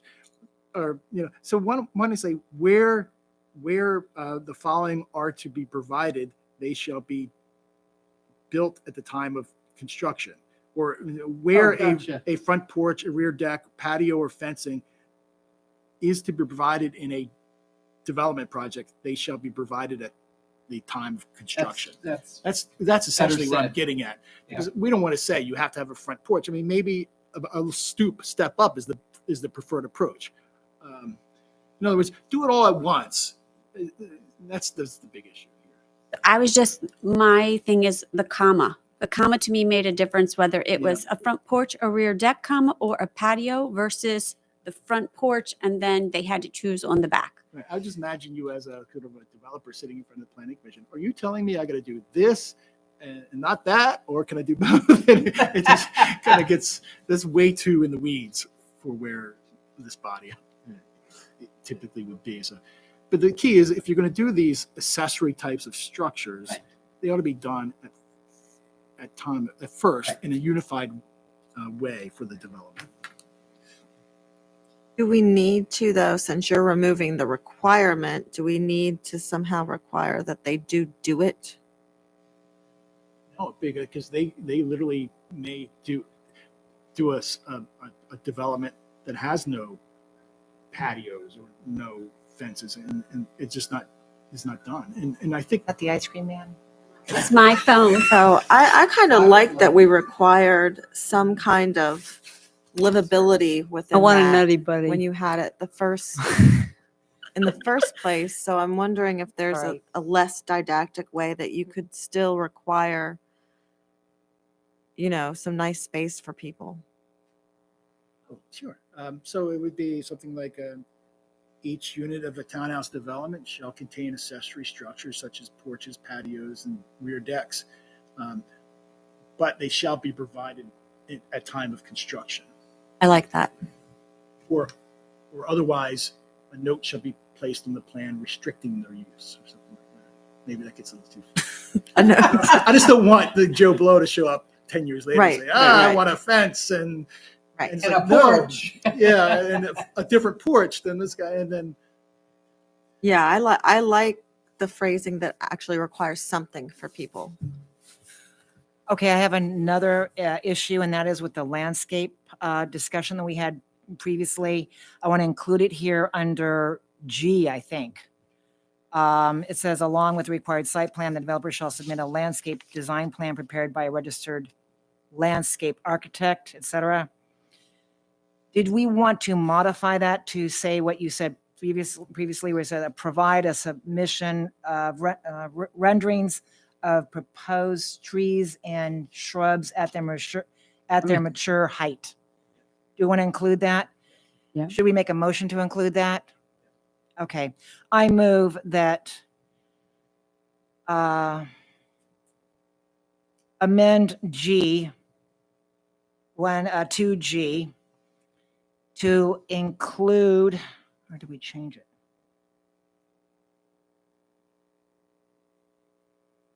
You can just add We can it. add it. at the very end. We can add it. Yep. colon, Uh, semicolon. And you, we shall provide for an organized and unified development and submit renderings of proposed trees and shrubs at their mature height. Well, why don't we say at full maturity? Okay, at full maturity. Boy, she's good. I know. She's a wordsmith. Well, I know. At full maturity. Okay, let me just do that again. So on G, 2G, at the end, put a comma and say, submit renderings of proposed trees and shrubs at full maturity. A second? Oh, I'd like a Second. Second. Well, don't fight for it. What's up, best dressed? Please, I yield to the wordsmith. We have a second from Commissioner Brault. All in favor? Aye. Any opposed? No. Okay, so we got that. Anything else for 2? Looks like we can't get off of 2 right now. It's like a big one here. Was everybody okay with the change that Lori suggested and I ad-libbed with F? Just want to make sure. 'Cause you didn't I vote can on make a that. motion. Oh, we didn't make a motion. Why don't we make that a motion? I'm sorry. Okay. Okay, go ahead with the Can you motion. read, can I defer to Chris to read my motion? I'd like to make a motion for Chris to read. My motion. I would like to second that motion. Buckets. For This is- Chris to read. We were having a problem tonight. I can see this. I Okay. would read it. I'd have to sort of recreate it, but it was Oh, you can do that. each unit of a townhouse development shall be provided with accessory structures such as front porches, rear decks or patios, and fencing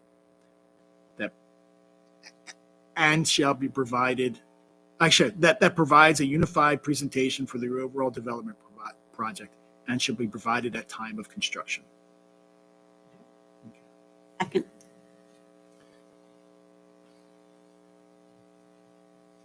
I just can't get it all written down. I bet you can't either. Can you get that written down? Okay, she's fast and I'm not. Okay.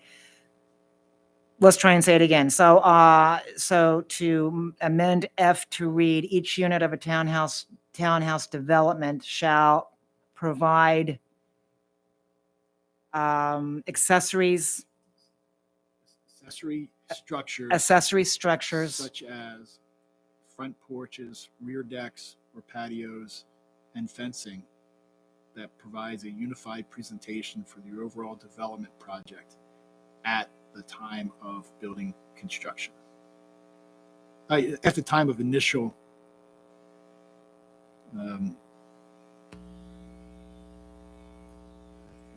project development. I said that rather than building construction because it's the time initial development.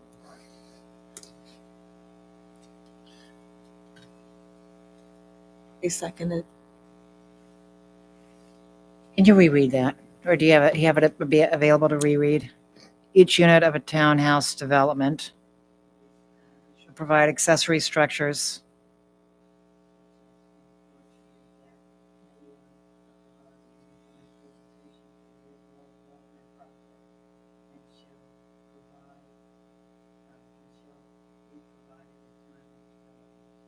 Didn't we have fencing in there? I don't know if you got fencing. I think After patio, it's fencing. I second. I caught you. Any questions or discussions on this one? Yes, I have a question. Yes. I thought we, right now, just for that, it sounds like they will provide as opposed to if provided. Didn't we make a Right. delineation in that? We did. We They don't just, have to provide them, but if they do, then they need to do.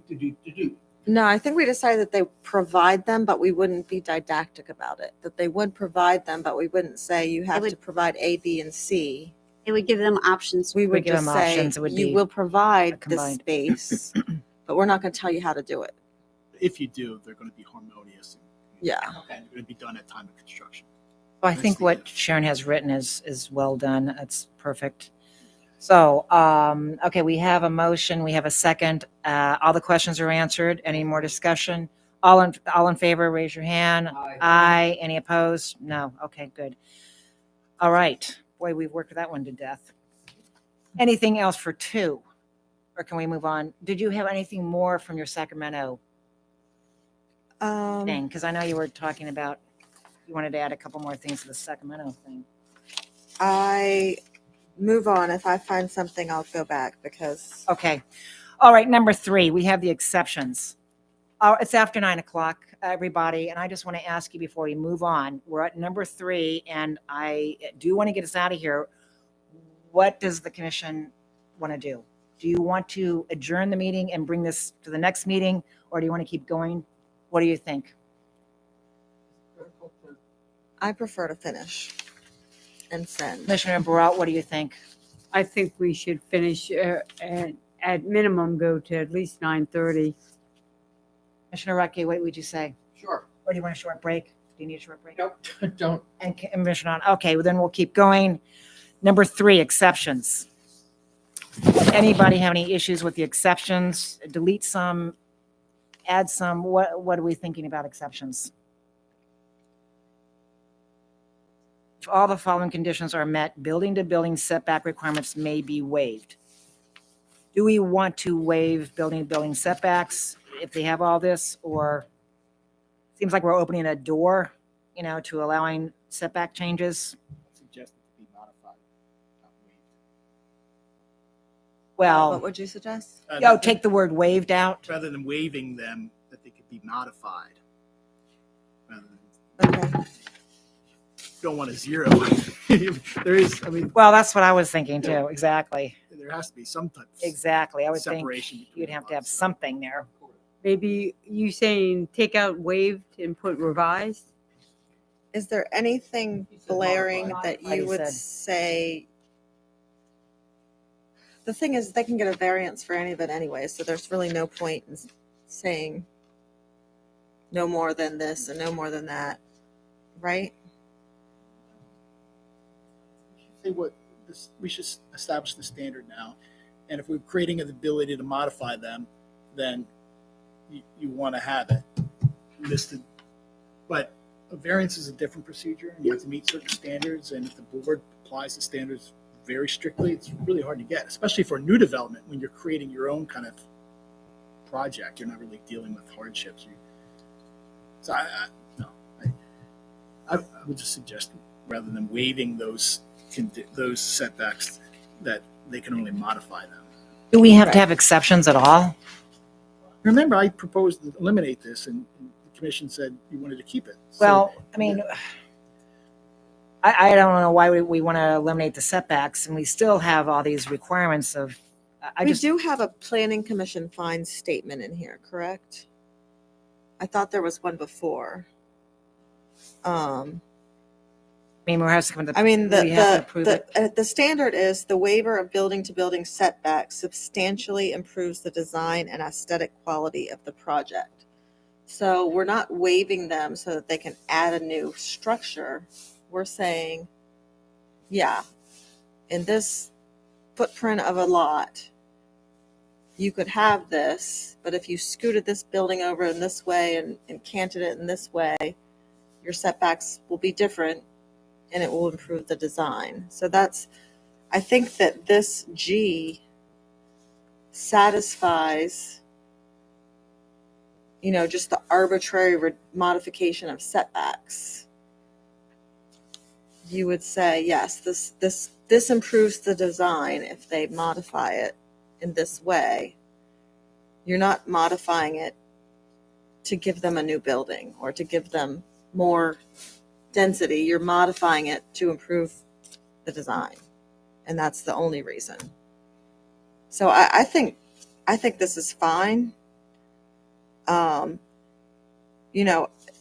really does all depend when it comes to site plan approval at the, we're really going to have to rely on Chris to make sure that we are given, the staff support to make sure that people don't take advantage of this and have that open space and have that good site design. Okay, and then on 3B, you have to have 25 feet in order to have windows that are looking into each other. You have to have 25 feet distance. So if you go back to the chart that we have, and so if you have a window on the side building and a window on the front building, you've only got 20 feet in space. You're not going to be able to have those windows adjacent to each other, or you're not going to have windows. In other words, it doesn't seem like we're being consistent with the amount of footage when it comes to these windows, the minimum footage of windows. Do you see what I'm saying? So B says you have to have 25 feet between the windows. But then if you go back to the chart and you've got a side, okay, we just eliminated that. Forget it. I'm sorry. We just eliminated that. Okay, never mind. That just goes out the window because I forgot the other motion. Sorry, wrong question. Okay, so Commissioner Blackwelder, going back to the exceptions, you are okay with all of these exceptions, and you think that everything's covered I think with G G? covers it, but we would have to put G into practice. There is that follow-on requirement that our site plan review needs to really include G and not slamming a building in the middle of all of it for, So, I think we can do it if we try. That should probably be A, actually. That probably should be the first one, is the waiver of building, but should, improves the design. But anyway. Okay. So the only thing that we need to change really is the word waived and change it to the word modified. Is that what I'm hearing here from everybody? Okay, so In both places, in 3 and in G.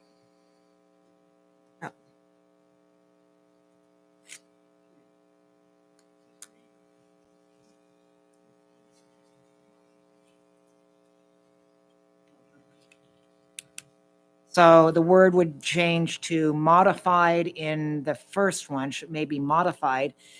And then in G, it has to be the modification of building setbacks, correct?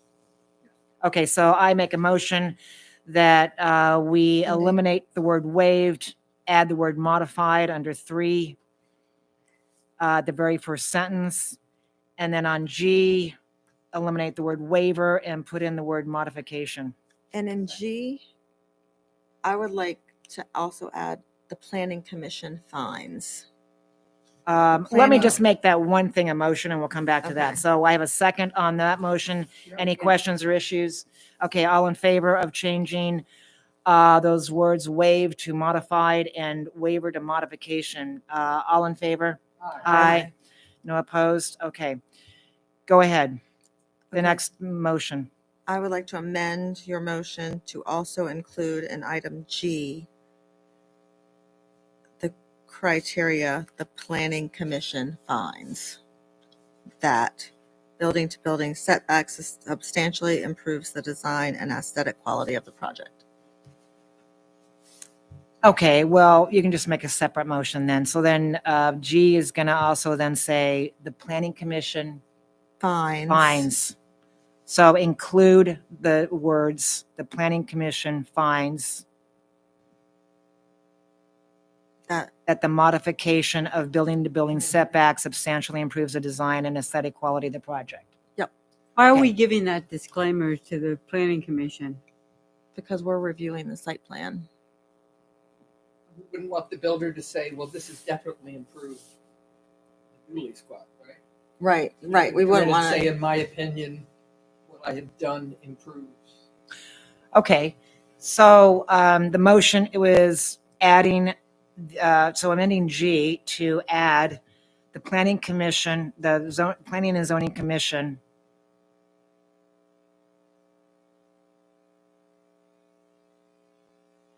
What was it? I'm lost. Fines. Finds That. the modification of building-to-building setback substantially improves. Okay, so did we get that one, Sharon? Okay.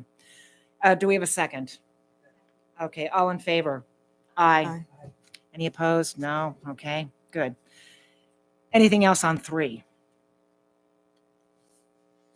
Mr. Jakubiec, do you have any more thoughts about 3, about changes in 3 that we need to make?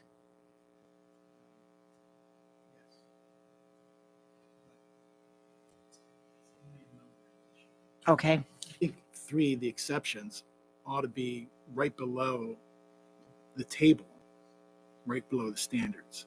okay. Right now, we've got this size and scale building mass sitting right between the two. It makes no sense. That's the way it currently is, but let's improve it. And I would suggest actually moving, changing 3 to 2. Okay, and then number 2, changing that to place it under or just above parking. Just above where? Parking. Because all the standards up to that point, up to parking, really deal with setbacks. Setback from building, setbacks from parking, setback from adjacent property, setback from Right. street. And then we got the scale and massing of building sort of just sitting out by itself. That's just, I would suggest, just make, for codification, just eliminating number 2 there and calling it, making it bold font or making it 5. Let's just do it 5. Making number 5. So we're just moving it to the back above parking. So is that a bookkeeping thing that you're going to do? Yeah. Okay, Now, that doesn't you've got require- that figured Right, out. okay. Okay. Anything else on exceptions that you think we need to add or subtract? No. Okay, how about anybody else? Does anybody else have anything they would like to change? Okay, seeing nobody's issues here, we're going to move on to number 4, building setback from streets. Anybody have a motion? I just have a comment. Observation. Yes, ma'am. Under 4B, it says the minimum setback to any front, side, or rear lot line shall equal the height of the building or 30 feet. Do we have to change this now to 35 feet since the town council and the mayor changed the height? This standard 30 feet was in the code previously, and even when the building height was 35. So I would just keep it. Okay, I just wanted to make sure that they were consistent. Okay, any other questions? Any other? Commissioner Blackwelder, I see your mouth moving. So I don't like C.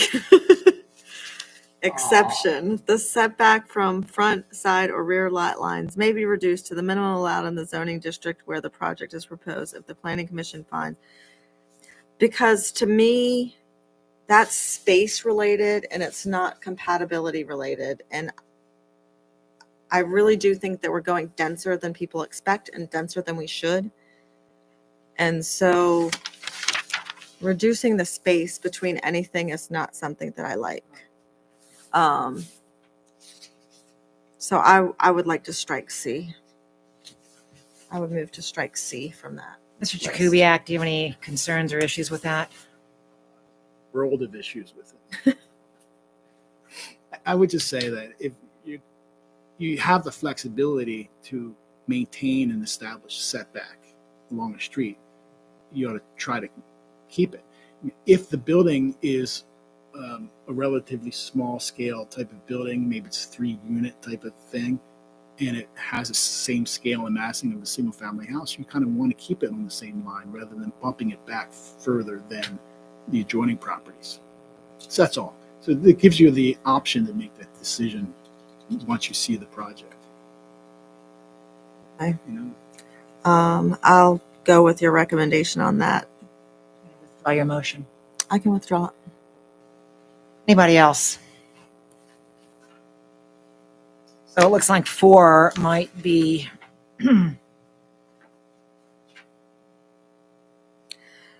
What if we added, 4 and 5, actually. It looks like we're 4 and 5 were, are we on to 5? can I just ask one question about C? 5C. 5C. So I definitely get your point about street lines and that. Is there a caveat we can add?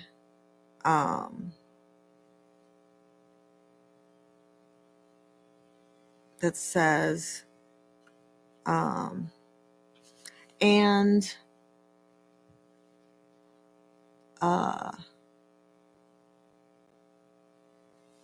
open space and buffers aren't sacrificed, or some, can anybody think of a way to get the benefit of that statement without eliminating the benefit? Open space and open space may not, the open space requirements may not be eliminated or modified or altered, revised. Oh, we like that word, Except- revised. The Planning Commission finds that the compatibility standards in section 290-23 are met and sufficient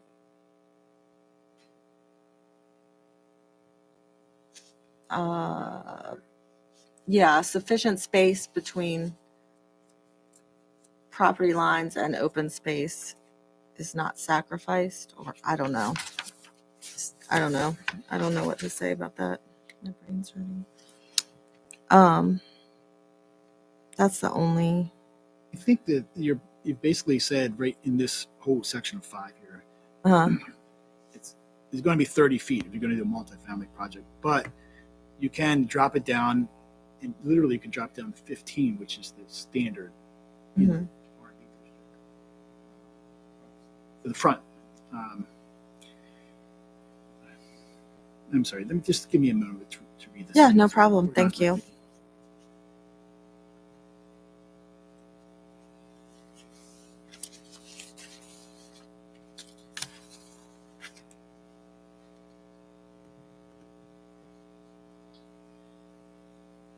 So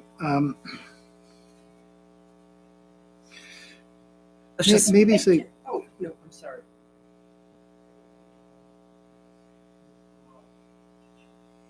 takes you. We. Or gives me the car, I'll take the boot off. We'll try and finish.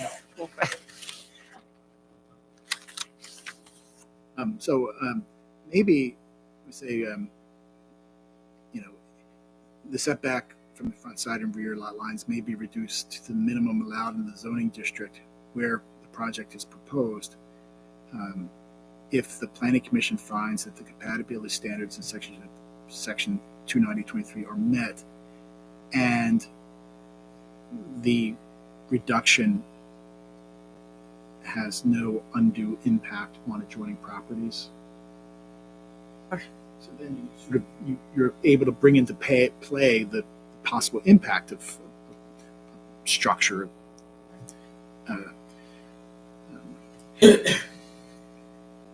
I like it. That improves it. Thank you, Chris. So, and the reduction has no undue impact on neighboring structures? Undue adverse. impact. Adverse, yeah. Undue adverse impact on neighboring structures. What about just adverse and not undue. Yeah, Yeah. adverse impact Yeah. on neighboring property. On That's neighboring perfect. property. Thank you for the help. So we need to probably make a motion to do that one. Need a motion for that one.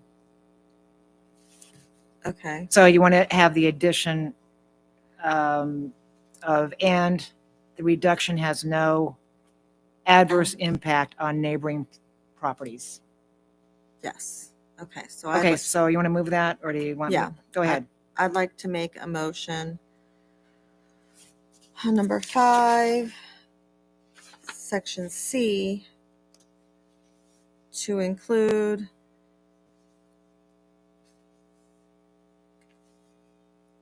after the phrase, if the planning commission finds that compatibility standards in section 290-23 are met,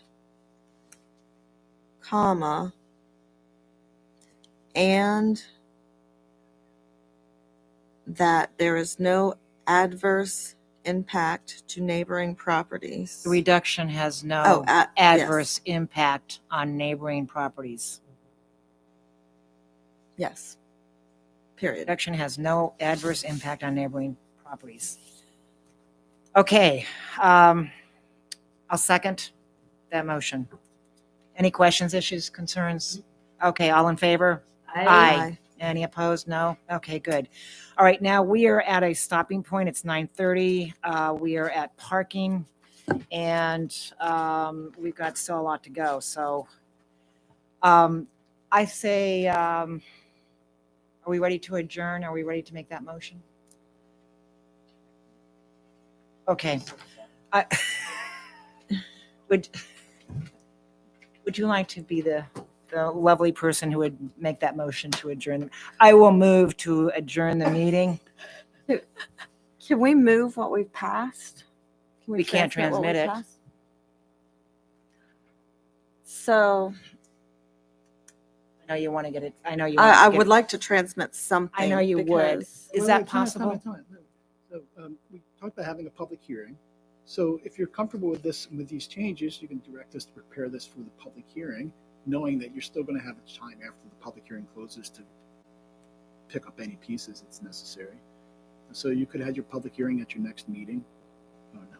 Next meeting is December, and it's Well, December- maybe December 8th. 7th or 8th. December 8th, I Yeah. think it is. So you could still conceivably hold a 7th? public hearing, and then that night, close the hearing, and then make final touches like you're doing tonight, and then transmit. You have to, I mean, you're not required under the town's law to hold a public hearing to amend a zoning text, but we always have. That's always been the practice, and the town Sure. attorney told us we should do it. Oh, absolutely, absolutely. So you could conceivably, finish unless there's something so substantive that you really need to deal with right now. We could package this up and get it to a public hearing. I actually have some parking issues that I think are I think that's what we're going to draw people in Let's on. just the finish parking. parking and get that done. Do we have enough energy to do parking? Do I have an approval to do parking here? Okay, we've got parking, number 6. Let's go do parking. Commissioner Blackwelder. So based on our discussion, I did write something out. I would like to make a motion to include the statement, multifamily and townhome developments must include 2.3 parking spaces per dwelling unit if the planning commission finds that the specific occupancy of the proposed project warrants a reduction in parking, the requirement may be modified.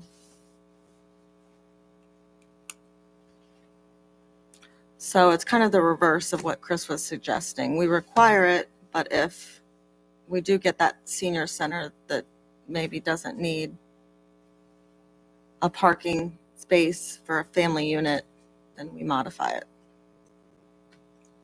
Do I hear a second? Can you repeat it for me again, please? Multifamily and townhome developments must include 2.3 parking spaces per dwelling unit if the planning commission finds that the specific occupancy of the proposed project warrants a reduction in parking, the requirement may be modified. Included in that 2.3, how do we account for, I'll Why is it second 2.3? the motion so that we can discuss it. Okay, go ahead. Go ahead. We have a discussion here. Go all ahead. right, so help me understand the 2.3, does that account for the requirements for handicap, or is that in addition? No, it accounts for it. It's Would a- that be guest parking as Guest well? Parking as well? So right now we have, what, we have less than 2. 2 for townhouse and 1.5. 1.5. So on it is an multi- improvement on that. So, I mean, I don't know if somebody wants to make it 2.5. I don't know what's really fair, but I think 2 is too little. And you need to account for that overflow guest parking, like you say, Kelly. And 3, so then every 3 houses, third dwelling units gets an extra overflow space is how I calculated that in my head. If you wanted to make it every 2, then it would be 2.5. So, and I don't know, I mean, you could modify it to say not including required handicap parking. Or, this is just my motion to add parking. But So you'd rather establish the number and then say we could modify it to reduce it. to reduce it than to, I think we originally talked to, or I think Chris mentioned that we could increase it if, in other words, it's a reverse. Yeah, but if, by putting it in there, the developer or whoever builds has to do this amount, not come to us and ask us to increase it. Yeah. So I like your motion, but I'm just concerned that there's not going to be enough parking for handicap or for visitors. It doesn't account for that. So, That just accounts for the people who live there. Right. And the handicap may not be those people. But don't per law, per ADA, don't well, you have to have you have to have a handicapped space? What I is the thought requirement for ADA? Every 10. Every 10. For every 10 Units? spaces, one has Oh, to every be a 10 is- handicap? what if we wrote something like in addition to required handicap parking? Do you want to So then now you withdraw, have the do you want to withdraw handicap your motion and and- rewrite it? Because I think we need to account for guest parking and handicap parking and Well- at least those 2 things we need to Okay. account for, because I think the 2.3 is just accounting for your residents. Okay. Has anybody done any research on guest parking ratios? I tried looking it up and I couldn't find anything on guest parking. I was hoping our planner could tell us that one. Yeah, I don't have it handy, but in terms of multifamily, the 2.3, I mean, you've increased it from 1.5 to 2.3. That's a 40% increase in parking requirements. That's Yeah, not enough. I mean, that's a lot of extra parking, believe me. For the multifamily, you've increased it by 15%. I mean, sorry, for the townhouses, you've increased it by 15%, moving from 2 to 2.3. Mhm. I don't think this is a bad idea to set the standard higher and then allow them Right, to petition exactly. for lower if they can prove it to you. Right. I don't think you need to carve out the handicap thing. I think that is with these residential types of communities that's sort of demand responsive. If someone requires the owner, the HOA, to establish a handicap spot for them in front of their unit, they do it and it's established. What if If you it's have more- what if you have a visitor and you don't have an established handicap parking? Because the 2.3 or 5 is for the residents and their houses. So how do we mark that when the developer comes in, if they give so much per house and they number them per unit or whatever? Is it possible? I mean, I agree with Kelly in that regard. Also, if somebody can go before the planning commission to decrease the parking, why wouldn't they be able to ask for an increase in parking? They're never going to voluntarily do that. No, No. fines cost them money.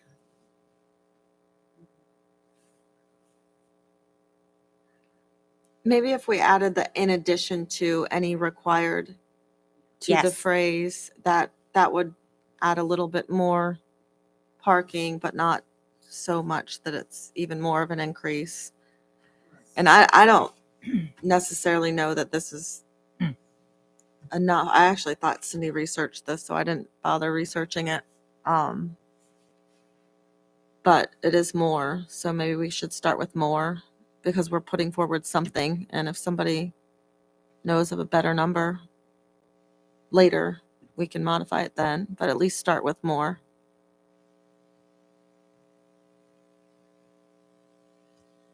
There's, okay, there's one other item I want to add, and that is no tandem spaces, which a lot of the developers are doing now, where they get their 2 spaces in back, front to back. So in other words, your Yes. space is long, so you can put 2 little cars there, and that's how they're Yeah. getting away. And so I want to eliminate that, because that's how they get around these 2 spaces. They just make a longer space. Well, that's where your 2 cars go, right there. That's what my daughter had in LA. I mean, that's what they do now. Is that right? Oh, yeah, everybody in LA is doing that. Are you kidding? Of course. That's what they're all doing now. To get I don't around know this. how to make that motion though. I would make that. You have to make that I will make that a motion. separate motion. She'll- I do Something not. Like side by side. Yes. Tandem is front. In fact, they're doing it with houses too. A house across the street had a tandem parking space. We So- have some in Richfield Station. You have some in Richfield State, and yes, you do. I do know that too. So yes, that's And a. Silver Fox. So, okay, we need to have it reread so that I think everybody can get it written down, if you can redo it. With you had your little addition too, I think. Yeah. I'll add Okay. the addition. Let's go for it. All right. I'd like to make a motion to include the statement: multifamily and townhome developments must include 2.3 parking spaces per dwelling unit if the planning commission finds 2.3 parking spaces per dwelling unit in addition to any required handicap accessible parking spaces. If the planning commission finds that the specific occupancy of the proposed project warrants a reduction in parking, the requirement may be modified.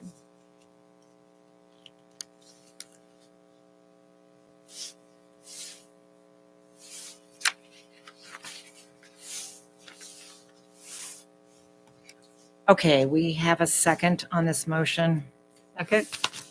and I think everybody understands the motion. Is there any questions or issues about that motion? No. Okay, all in favor? Aye. Aye. Opposed? Did you vote? I said I. Oh, you said aye. Good. Okay, all in favor of that one. And then I have a motion, and I would like to move that tandem parking spaces are not permitted in any townhouse or multifamily dwelling. Why don't we just say are prohibited? Are prohibited. Okay. Tandem spaces are prohibited in all townhouse and multifamily units. I have a second. Second. Yes. Third. All in favor? Sure. Aye. Any opposed? No. Okay, good. I think, did you second? Who seconded? I'll second. We it. both Who did. seconded? I thought I heard a Tried second to, up here. but The other issue, do we need a trash area in these apartments? Do we have a place for, is that in the regular code, trash areas? Oh, Okay, I don't have to worry about, okay, fine. Okay, anything else that we need to modify on this? Yes. Yes, okay. It's just, it's language. In parking under A, where it says, parking areas do not dominate, I'd rather have monopolize the overall site development. And my other change would be, in section B, it says, the placement of parking lots that front the street shall be avoided to the extent possible. I'd like to remove that because the sentence before that, we have where possible. So that seems redundant to me.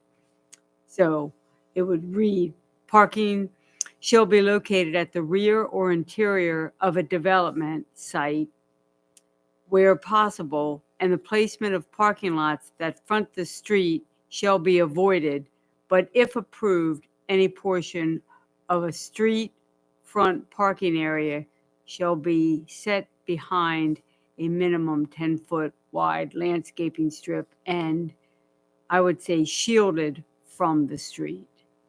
Screened, I don't like that. So that's my motion. So I think screened is like a typical term though for shrubbery. And It is in it's- landscaping, they use screen. Yeah, But, it's a typical landscape. Mr. Trubia, what do you think about that? Yeah, it's a term of art. And It it's is. understood. And It is It understood. would be better if I think we probably, we had to, if anything was ever appealed, it'd be better with the screen since we I know think what the it means. screened is something that is Okay. common. But so the change would be, okay, so you want to change dominate to monopolize. Right. And then in under section B, I want to remove on the third line to the extent possible. Remove to the extent possible. So you're making that motion That is my motion. to eliminate the word dominate and put instead monopolize on A, and on B, delete to the extent possible. Yes. All in favor? Aye. Okay, any opposed? No. Okay, good. Anything else? I'm looking down there, but I should be looking down here. Anything else from you guys? Anything else, Commissioner Okay, Blackwelder? What do you have there? this is a substantive one that I brought up earlier. Oh, no. No. Get your pencils sharpened.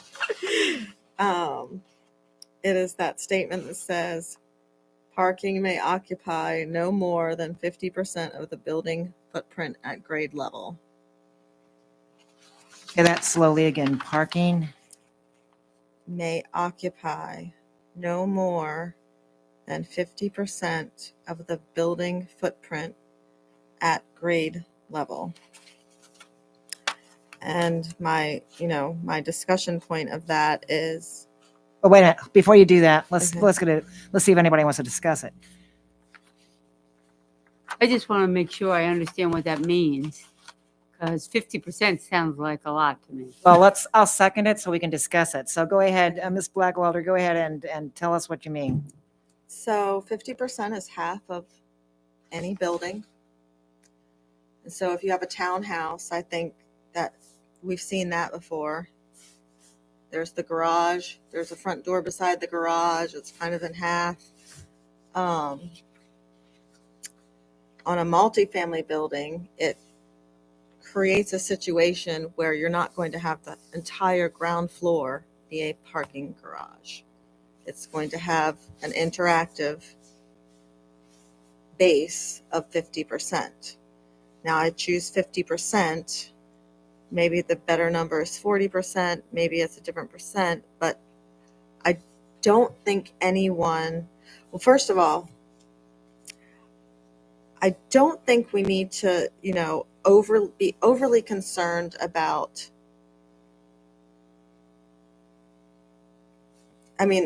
this is something that will, yes, it will reduce somebody's ability to create more units and more parking. I think that's okay because we're very dense in our town. And I don't think that people are expecting, based on the way we've been talking, to then turn around and see a structure in our community where the entire ground floor is a parking garage. So you're No. talking, oops, sorry. So you're talking like if you have a townhouse, Mm-hmm. there's a 1-car garage in there and right next to it's the front door and then they walk up the stairs. Yes, rather than the whole bottom floor is a garage. And then I'm saying the same thing for a multi-unit building. But that would only be one car that goes in that garage. If it's skinny, And so maybe you don't include townhouses in this. Maybe you say only in a multi-unit building. Yeah, because I think if you have a Okay. townhouse, I think the first thing I'd want to have is two Sorry. spaces. You know, Sure. Hard tonight. because Hey, he's Um, not here. He wouldn't do well with this. So let's Something let's make the qualifier then for multi-unit structures. Mr. Kubiak, what do you think about this?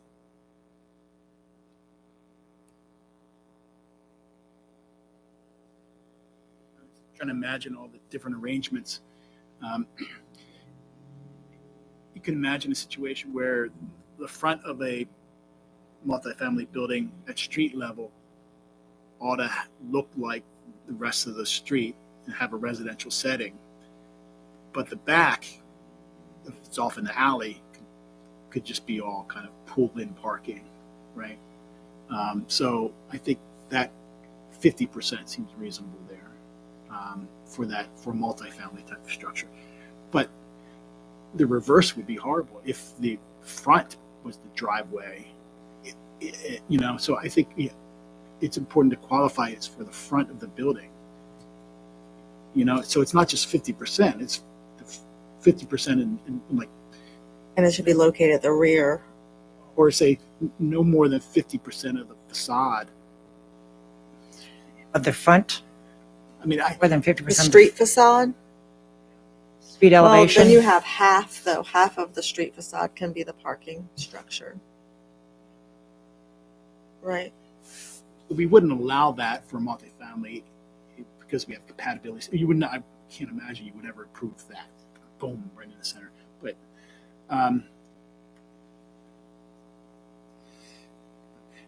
But I think that the gist of this is all right. But for townhouses, if you deal with that, to say the front-loaded garages shall comprise no more than 50% of the facade, or 60%, or whatever the number is. And actually, I have that number. I don't have it with me now, but we've dealt with that quite a bit. So I can, because it depends on the size of the unit. If it's a 24-foot unit and you have a two-car garage, then basically your front of your house is nothing but a two-car garage. That doesn't look very nice. Usually, if you have one-car garage in there, then you're gonna meet the 50% standard, because that garage is gonna be 12 foot wide, and then you got 12 foot for the house and the porch and step up kind of thing, which looks much better. Okay, so where does that leave us? To get to the point of saying you don't want podium parking, which is parking, or podium building, parking, a building on stilts with parking under it. That's the issue, right? I mean, Hey. So Coward Internal, the new building in Prince Frederick, would that be an example? I don't know that I know that building. And it's, They but it's go- under, They have the front facade parking at the front of the building, and then they go down like a back alley and they go under it, I think. so that might be an example where it actually could work. I mean, the front would look like a porch, and then there'd be a nice kind of building. The back, you come in and you pull in, which would meet that kind of 50% type of standard. So let's just work on that multifamily then. Say maximum the parking may occupy no more than 50% of the footprint of the building, like the grade level, at grade level. Parking at grade level may occupy no more than 50% of the building's footprint. And it's really parking within the footprint of the building. That's what we're saying. We don't want to sort of have parking within the footprint of the building shall comprise no more than 50% of the footprint.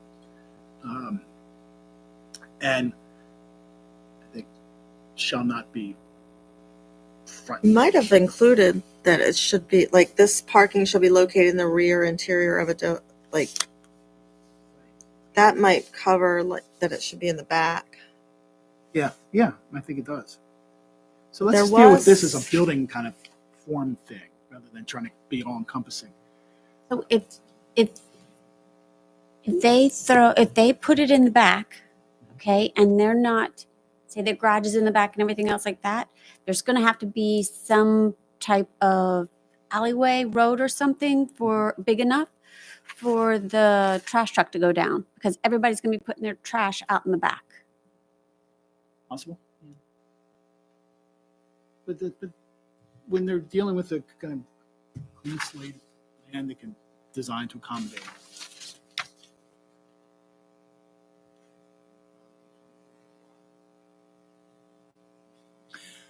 So do we have a motion that's satisfactory to you, that was written up by?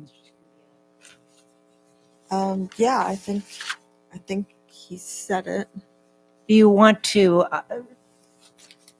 Sharon, do you have it so you can reread it to us so that we can, is it a mess? Okay, I think Chris has it so that we can vote on it. For multifamily structures, parking at grade level shall occupy parking within the footprint of the building at grade level shall occupy no more than 50% of the footprint.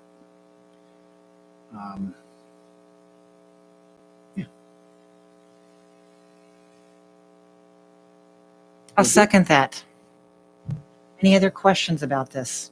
Isn't it confusing, Commissioner Brault? You okay with it? Yes. Okay, let's vote. All in favor? Aye. Okay, there's no opposed. I'd like to make one more motion. I would like to move that on-site guest parking must be included in all multifamily and townhouse developments with 3 or more housing units.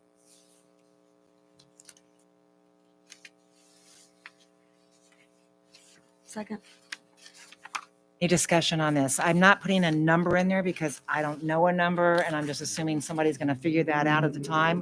What are your thoughts about that?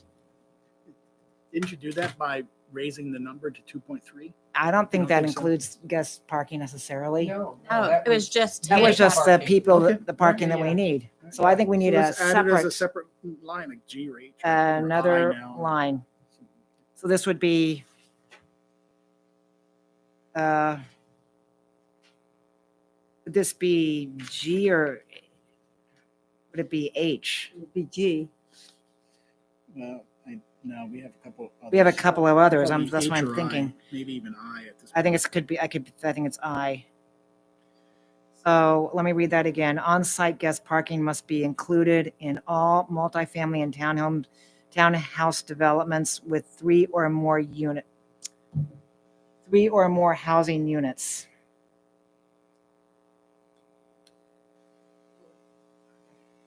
I said, and you're probably asking why 3 or more. Okay, you're not. You had a question though? Go ahead. What if they decide?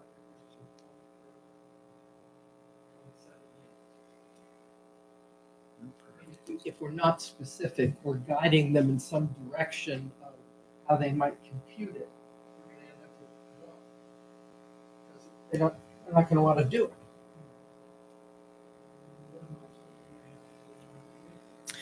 Or would it be that if it came in a site plan and we didn't see any and we said, you've got to include it, would they just come up with a number that would satisfy us to get the site plan approved? I don't know. I mean, how would that work? Do we need a number, a percent? And- What do we need? Can we, historically, how did they come up with the visitor numbers for the Bayfield or Yeah. Ridgefield Station, or how did they come up with that? It's typically say 1.5 per unit plus an overflow of 5 parking spaces per 20 units or something like that, or the equivalent ratio. There's typically a ratio built in. So when you, We're gonna end up- Okay, let me withdraw that, or I'll at least have that, and then I'll include,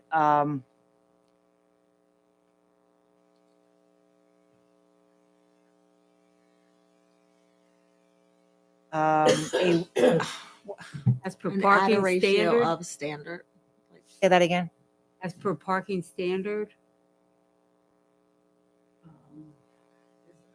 You I was want to just- say a phrase like add Well, a there is, ratio I mean, of. there's a regulation I was gonna that's say a 5 ratio per of- every 20. At a ratio of, no, you don't have anything, of 1 per every 5 space. I mean, I'm gonna be an arbitrary here. 3. You would say, you would need to say at least 2 spots for, or at least whatever spots for, because you said 3. No more 3 than units or 3. more, 3 units or more. Right, so if you do it a ratio of 1 per 5, you're gonna need to make some kind of caveat for your 3 dwelling unit. Well, 3 dwelling unit has Okay, then 6 6. spaces. Well, I at mean, least 3 6. spaces. Yeah, so you right? could have, No, okay, 3 then has 1, 6 spaces. 1 for every 6 spaces. How's that? Yep. Does that make One sense? visitor parking for every 6 spaces. So for every 3 units. So for 3 units, you're going to have approximately 2 spaces or whatever. But let's just say 2. So that would be 1 per every 6 spaces. So you would have 1 for every 3 units. That means half a space for 3 dwelling units, just so you know. I mean, should I make it a smaller ratio or what? Or No, I mean, I don't know. I didn't study the ratios. What I'm saying is you'll need a caveat. If you're saying 1 to 5, you'll need a caveat for that 3 dwelling unit, like at least 1. And then you move into your ratio. So what are your thoughts? Tell me. I think that provides ample guest parking. It's more than that standard I mentioned. And So I have to change this at a ratio of 1 per every. when there's a fraction, we require 1 per it every to be 6. rounded up. Just round it up. So it's like if it works out to 3.3 spaces that are being required, or 3.5, we Yeah. require 4. That's how it works, and we don't. Oh. People don't round down. It's like you meet that, and you. So you're saying 1 per every 7 spaces? No, you're saying. Well, I'm confused on what you're saying. You said 1 spot For every 6 Three. spaces. every 6 spaces. Yeah. Yeah, and I think that's fine. Okay. And that's actually that's guest parking. Yeah. You're gotcha, talking that's about fine. on-site guest Right, parking. on-site guest parking. So on-site guest parking must be included in all multifamily and townhouse developments with 3 or more housing units at a ratio of 1 per every 6 At spaces. a ratio of at least. Ratio of, Minimum. I'm not going to argue with that. ratio of a minimum of, a ratio minimum. of- Minimum. Um, 1. At a ratio of a minimum of 1 per every 6 spaces. 1 guest. Well, I already said guests at the Okay. very beginning. So okay, on-site guest parking must be included in all multifamily and townhouse developments with 3 or more housing units at a ratio of a minimum 1 per every 6 spaces. Bam. Second, Yes, ma'am. all in favor? Aye. Congratulations, that was good. That was, really good. you know what? Quick thinking. Okay, do I hear a motion to adjourn?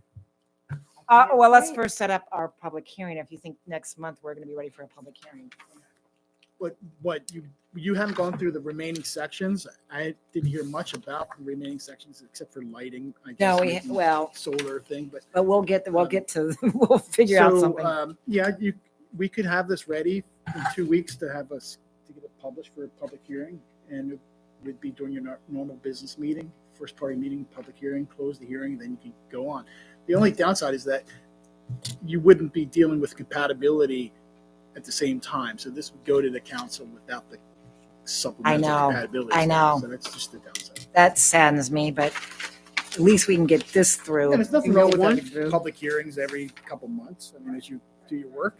Okay, so let's set up the public hearing for next month on the. We only have 3 sections left to this. Right, we can finish it after we get done with the public hearing. So we will have a public hearing on plenary recommendation E. No, I don't mean tonight. You do. We'll have, they're out of control, what can I tell you?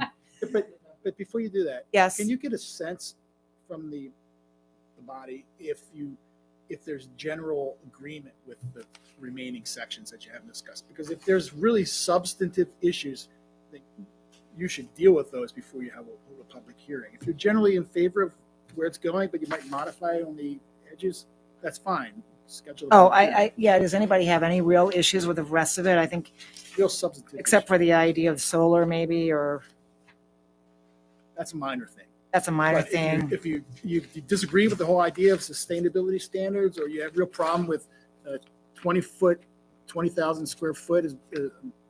Maybe you want me to run through compatibility really quickly? Is that what you want to do? You could do that too if you wanted, but at least on this, I mean. Oh, Say- yeah, yeah, yeah. I think we're good on this. Yeah, I mean, Yeah, okay. it's Yeah, save I'm for good the- on compatibility because I would rather have something rather than nothing. You've seen the compatibility now since September. So Yes. It's been in the packet. It's been on public website for 2 months. Actually, it was in August, I think I drafted it. So maybe you're okay with putting the compatibility on the public hearing too. I am. Oh, why not? Let's do it. Right. Why not? I think if everybody's read that a couple thousand times, there is, number 2 has those 2 double negatives, and I'm sure that we have our specialist who would have told you. She would have changed that. driver. She would have, there would have been a few things we would have changed here, but Well, I could yes. fix some of those typos and Yeah, yeah. wordsmithing things. I'm not opposed to it. We needed that tonight. Okay.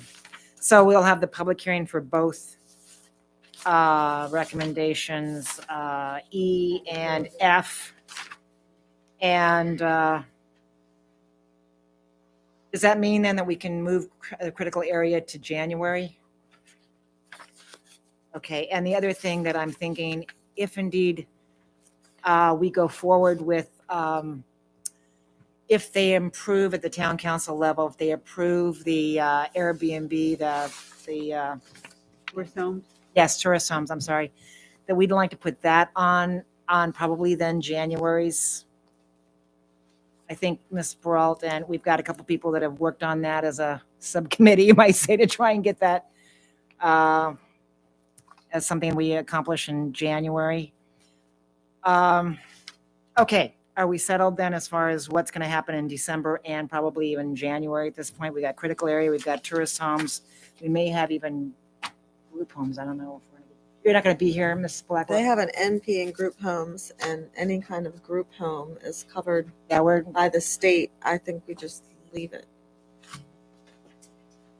are you not going to be here in January, or what did you decide? Or you're for sure not going to be here in January? I'm up in the air and Okay, you're still in up in the air. both next December, 2 you're not sure meetings. about December either. Okay.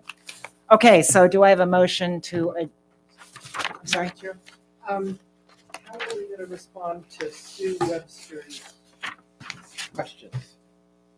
Who? Or I am assuming that we answered her by asking her to go to the town council public hearing and addressing them there. That's what I said on earlier. okay, so So we're in going other to say words- that. In other words, that has to be conveyed to her in some manner. That's all. I just didn't want to forget about it. She knows her, so I guess she can call her and tell her. Unless there's some other, something else we have Will the to. town council, when she addresses them, will they just take it as a public comment for 2 minutes and not respond to her? Because I don't want to, I Possibly. think it's bad form for us to kick it to them and then they not respond to her. Well, maybe Either. Mr. Jakubiec can make a call and answer some of these questions. If she's got questions for you, maybe that's why, maybe you could. I think that's probably how it's going to have to be. Council will, I mean, the responsibility of answering questions for people, and I'll be there that night too. So any questions that the mayor wants me to answer, I will. Okay, so we've got the public hearing set. We've got everything going. Do I have a motion to adjourn? Second. Okay, we adjourn this meeting tonight. Good Thank job, you very everyone. much, everybody. Good job, Chris, you're my everybody. new best friend for the 3rd time. Oh, gosh. Well, how have you earned this? This is an honor. Wow. This, did you just hear what I I heard? take it back all the time, but Oh, I Right now, think I know. you're No, wait. just heard something amazing. Sharon, would you make sure that this is on the tape? No, what Yeah. did you say, my dear? I think I put the know, I lime think- in the Put it in- coconut. put it- Mr. Jakubiec, But it, Kinston of Shane. course, she says it after the meeting's adjourned, so it can't fit, And so it doesn't go in the Off minutes. the record. But it shows you